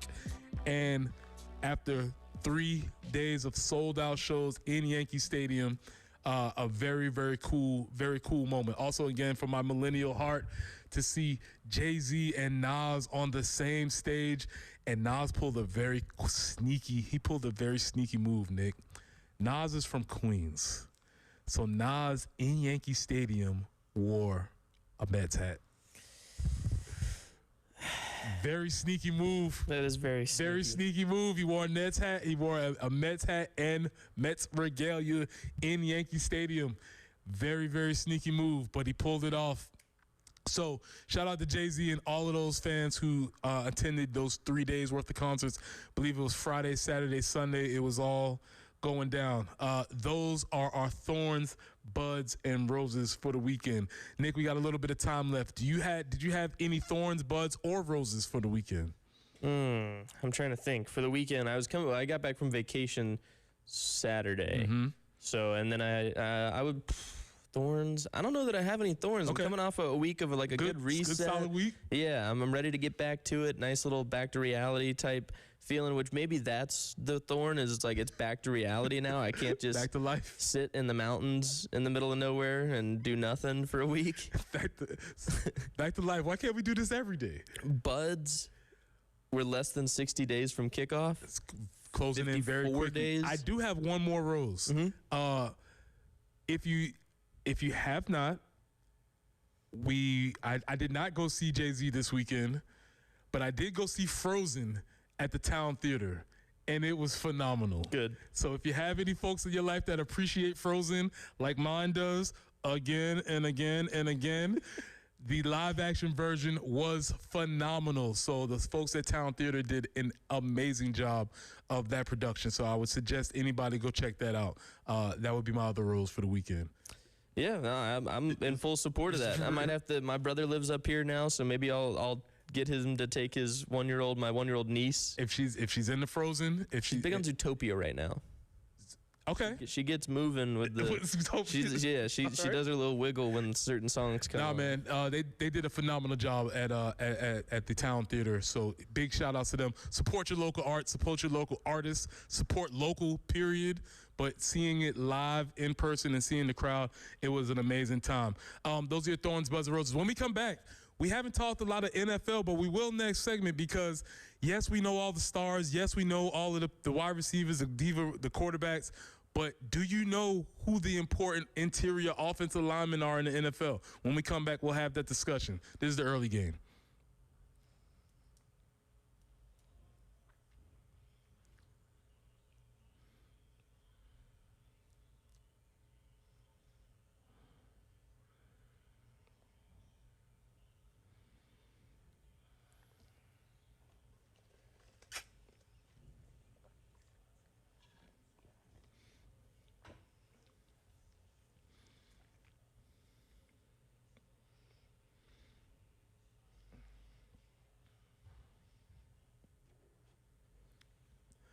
Preston here for the good folks at Integrated Media. Listen, 54 days until countdown, until the season starts. We've been trying to tell you that you needed to get ready. You haven't called yet? That's okay. It's not too late. You can still call and get your outdoor setup ready with the folks from Integrated Media. What does an outdoor setup look like? Well, my favorite part about an outdoor setup from Integrated Media is that you get Wi-Fi, and that Wi-Fi will allow you to play all your different devices at the same time. Your laptop, your iPad, your TV.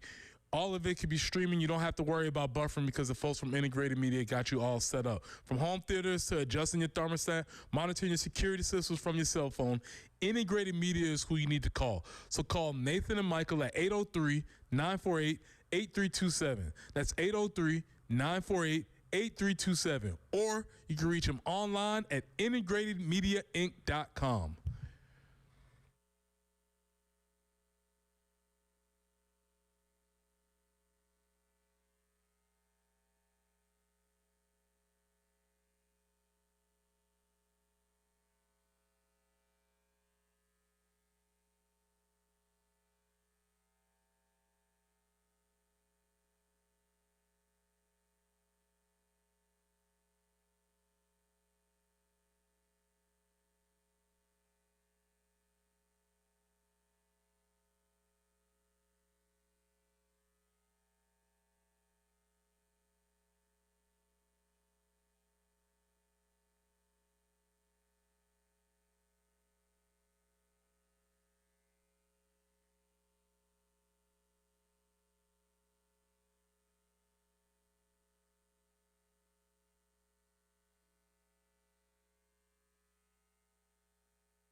Gadsden at Hampton Street, still working an earlier accident there. I-20 eastbound at Alpine Road.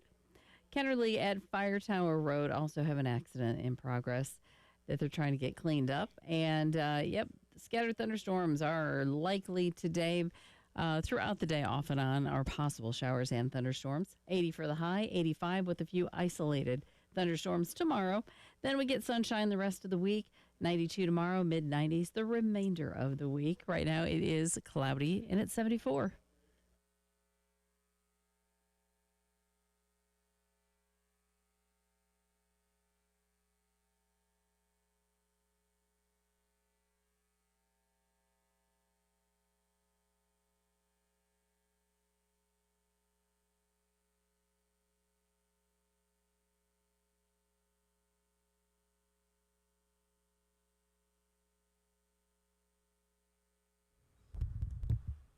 Welcome back into the early game. Preston Thorne, Nick Harvey, Jen Jensen, Thomas in the control room. Meat Package Monday. We're talking interior offensive line. We're gonna go a little NFL here because we've gotten our fill of Gamecock football. We understand why it's so important, but it's also important at the next level. And I'll just do a little quiz here. I'm gonna say a team, and you listening, just I want you to think. I'm gonna give you a little bit of time. I'm gonna say the team, and I want you to say the quarterback. Here we go. Dallas Cowboys. You know who that is. Kansas City Chiefs. You know who that is. Denver Broncos. You may or may not know who that is. He's falling though. That's fair. Much to my surprise, I would have never suggested that. Jen's Chicago Bears. We know who the quarterback is there. That being said, when I go back up to those teams, if I ask you, do you know who the right guard is for the Dallas Cowboys? I would imagine most people would, unless you're a fan, be very difficult. But the right guard for the Dallas Cowboys is Tyler Smith, and he is ranked as the #1 interior offensive lineman in NFL football. He's the #1 interior offensive lineman in the galaxy, on the planet, because he plays at the top position at the top level. And some of the things that he's able to do are incredible. Yeah, well, and that's what I like is there's one quote from an AFC executive here that says he's got that rare combination of size, athleticism, strength, and finish, which, like, for an offensive lineman, that is the ultimate compliment. When you're a guy that is reviewed as athletic, because, like, a lot of times, again, it was something that I mentioned earlier, like, for a long time, I won't want to call it, like, a stigma, but there was a point where offensive linemen weren't always revered as these athletic, super fast, very athletes. Good movers. They were just seen as the big nasties who get up on the line and hit other people within 3 feet of them. Like that's all there was to it. But you watch how that position has changed, and like it was something we were talking about during the break, because number 2 on the list is Quentin Nelson from the Indianapolis Colts. In open space is probably one of the most horrifying offensive linemen to ever exist. That dude pulls and covers up defenders or knocks people down in open space more than anybody I've ever seen. It's so incredibly fun to watch. And essentially you can point all of the Colts' limited success to Quentin Nelson. 100%. The reason why was it Jonathan Davis was able to have those 1,000-yard seasons, the reason why Danny Dimes was even remotely successful was because, and here's the thing about these guys. We'll go through the top 5. Tyler Smith for the Cowboys, Quentin Nelson for the Colts, Creed Humphrey for the Kansas City Chiefs, Quinn Menarez for the Denver Broncos, and Joe Thuney for the Chicago Bears. Those are guys who, they're not household names, but they absolutely should be, because when the Colts draft Quentin Nelson, unless you are deep in the weeds and your #1 pick, right guard, everybody's like, oh my God, what are we doing? Except for the fact that you just drafted a Hall of Famer. If you draft a guard in the top 10, barring injury, that dude is going to be a starter for your team for 10 years, probably an All-Pro, likely Hall of Fame candidate. Well, look at Jason Kelsey. I mean, he's obviously retired now, but a long tenured center for the Philadelphia Eagles. He never once got traded, never got moved, because they knew how valuable he was. A great communicator, a very, very good blocker. He wasn't the best on the field every single rep necessarily, but he was just so good at pulling his room together. Like, he was one of, if not the most valuable asset to the Philadelphia Eagles' offensive success when they were, competing for Super Bowls for back-to-back seasons. There are certain guys who you see them, you get to know them, you understand their personality, and realize you cannot let them go. Right. Well, that's kind of the concept that they're even talking about here with Tyler Smith, because they're saying, his win rate numbers, which win rate is exactly what it sounds like. How many times does he win or make the block that he's supposed to? He's at 72% in the run game, which, I mean, if we were doing academics, you're like, 72%, that's not great. But then you think about it, every 7 out of 10 times you call a play his way, he's going to block his man. Yeah. Or whoever is in the way. I mean, you think about it. You run roughly 70 to 90 snaps of offense a game, no matter how good or bad your offense is. You run about at least 70 plays, 60-some plays, if you're on a lower side of an offense. But of those plays, I would have to imagine in most schemes, you're looking at run plays. A lot of offensive coordinators want to be able to run the ball. They're going to do it until it works. Some of them do it, and it continues not to work, and they still do it. At the end of the day, when you're running that many snaps of run blocking schemes and run plays and you're getting 71%, that's insane. That is it's not among the highest in the league, because some teams don't run the ball as often, and so some guys might have a higher percentage because when they do run the ball, they're winning those blocks. But to be executing at 70 or higher, in my opinion, puts you in an elite class for run blocking. That puts you very high up, because again, it's the confidence in knowing that these guys are going to get the blocks done that you need to get done. But you said 70% or higher is good as far as running. How about if somebody is 98.5, and that's what Creed Humphrey is, the center for the Kansas City Chiefs. His win rate on passing plays is 98.5%. How much is that worth when you know that anybody who your center lines up against will not 98.5% of the times will not even pressure, hurry, or bother your quarterback? What is the value in that? It's everything.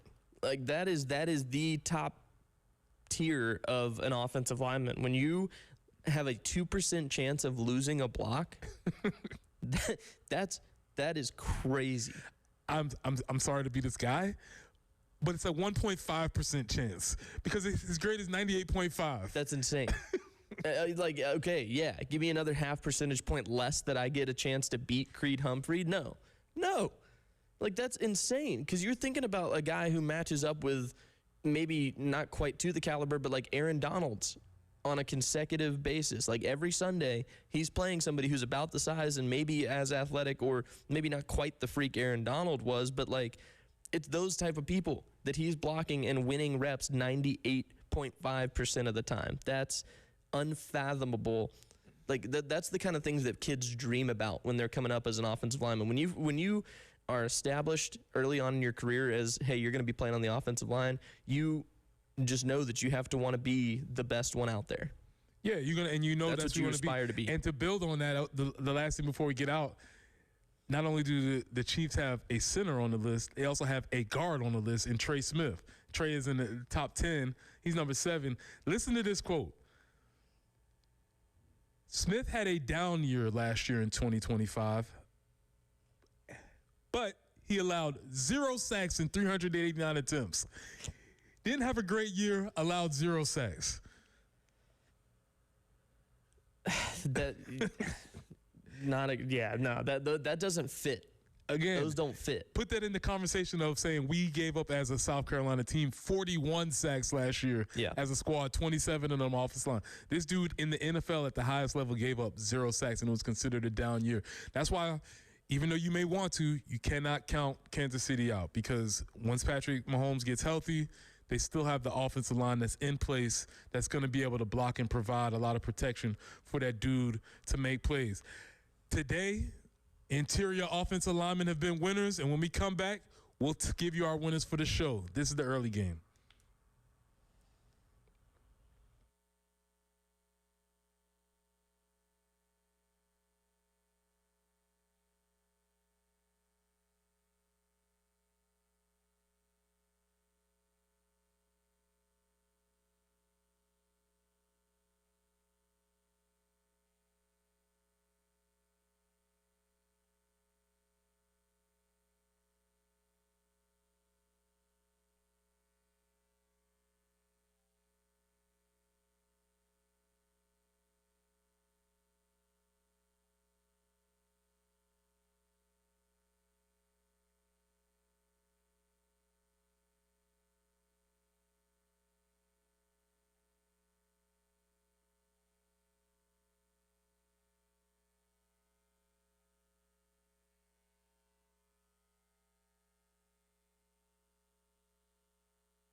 Winners. Winners. You, coach. We had a day full of winners. This is the winner segment sponsored by the Golden Spur. And if I know anything about interior offensive linemen, is that they love to eat. So they would definitely be patrons of that fine establishment. Nick, I'm going to let you go first. What you got for today for your winners? I'm going to kick it off strong here. Let's go. We've spent the past 3 hours talking about it. How about a big win for the meat package? Meat package, yes, sir. It's the guys who, the big nasties who are never in the spotlight. We talked about it earlier. You run a successful offense, a run game works as well as it does. You rarely hear about how well it was executed by the offensive line. You hear about how the running back was great in open space, making people miss. He had to get there somehow, and that means that the offensive line had to open up a lane for him to make a play. I would like to give a shout out to a winner certificate to offensive line coaches. Shout out to my guy, Coach Robinson, who I coach with. This is the first time I've heard the phrase. I've since heard it before, but he was the first one to say that offensive line coaches are the card-carrying members of the Mushroom Society, where they're kept in the dark and they get shoveled poop on them. Very, very strong can. If you know an O-line coach, to know an O-line coach is to love them, because they're essentially the same dude just replicated over and over and over again. So shout out to every offensive line coach out there. You make all of this go. That's just like, now that I think about it, looking back to when I played, like how bad it was when the offensive line got called out during film or during a practice, and you look back at the coaches who are just defeated because they've done everything they can and somebody still made a mistake or something bad happened and it got blamed on you. Yeah, I mean, offensive line coaches, nobody knows what they do until it's not working. And then it's like, what's going on here? And it's like, we've been making this thing work every other play. And now everybody has questions. Yes, so shout out to offensive line coaches. I'm going to have to give a big win to fundamentals. Yeah. Because it's something that you can teach. We were just talking about it during the break, but like I remember coaches saying you can teach fundamentals, you can teach schemes, you can teach all these things. You can't teach effort. And so for the guys who give you 110% and learn the fundamentals and they become that all-time or all-around type of player that you want, it starts there. Because I can coach fundamentals, I can teach you what you need to do, but I can't do it without you giving me 100%. So a mixture of fundamentals and effort, because you need a lot of that on the offensive line. I will continue on my theme, and that's a great theme, because offensive line is a technique-based position. But once you combine technique, talent, toughness, you put all those things together, you got yourself a heck of an offensive lineman. A lot of guys can go very far by just being those things, being sound in their technique, playing hard, and playing with an edge can definitely take you over the limit. I'm going to give a 1A and 1B. Another shout out to Taurus Ellie Simpkins, who was somebody who exemplified that, was tough as nails, played hard, leadership was awesome. Going back to the offensive line coaches, I want to give a shout out to performance enhancers for offensive line coaches, which would include whistles, lozenges, dip, Zins, coffee, bucket hats, caffeine. Offensive line coaches are the coaches on staff most likely to be having something. Yeah. It might be coffee. It might be a fatty.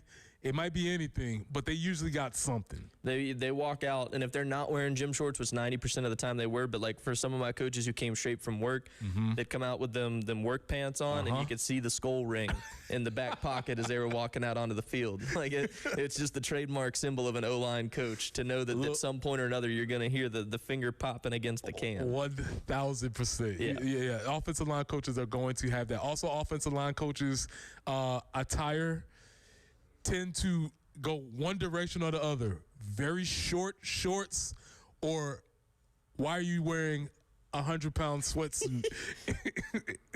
Offensive line coaches are always trying to sweat it out, because they're usually big guys too, fighting the same battles. I know he's no longer with us, but I'm going to have to give a shout out to Lonnie Teasley for that, because that man, he used to wear sweats every day. Gotta sweat it out, man. Every day. And that's what I asked him one day. Finally, I was like, Coach, it's so hot out. Why are you doing that? And he was like, got to get my workout in too. Got to get a sweat in. I'm like, all right. Sounds good. Offensive line coaches always looking for a way. Yeah. Because, again, they're offensive linemen usually, and they're usually after this practice, I got to hit the training table. 100%. I got to. That was, dude, the one of the best parts, like, when we got comfortable enough with the staff, the student coaching assistants, is the nutrition staff being like, yeah, you guys can come get the tropical smoothies too. And so, like, it was typically, you would see it'd be like the coaches and then the O-line and then everybody else. Of course. Yeah, that's how it was. Gotta handle business up there early. Nick, it's always been a pleasure. It's been fun as always. I don't get a chance to get this nerded out on offensive line conversations. So anytime we get to have the meat package in here, we would love to tell them what you're up to, tell them where they can find you and what you're doing. Yeah, no, I'm still with WIS. I'm a sports producer there, produced the 5 o'clock show. So you can find me on social media. It's my Twitter's Nick Harvey PXP, because I had a play-by-play career at one point or another. You can find me on Twitter there. I'm not super active all the time tweeting stuff out, but you'll see an occasional repost, or when I start getting into like the summer especially, them film breakdowns, they kick in hard, and that's where I get real excited. Film breakdowns on the way. Coming up next, we got Tyler Head, Jack Veltri in the building. Got to ask Jack, how'd you feel about Nas wearing a Mets hat in the Yankee Stadium this weekend? I know that's a violation of the code. I will have conversations back tomorrow. Elijah back in the studio. Preston will be back. We'll be back to regular. Maybe we'll talk some offensive football then. It's the early game. Fun as usual, my brother.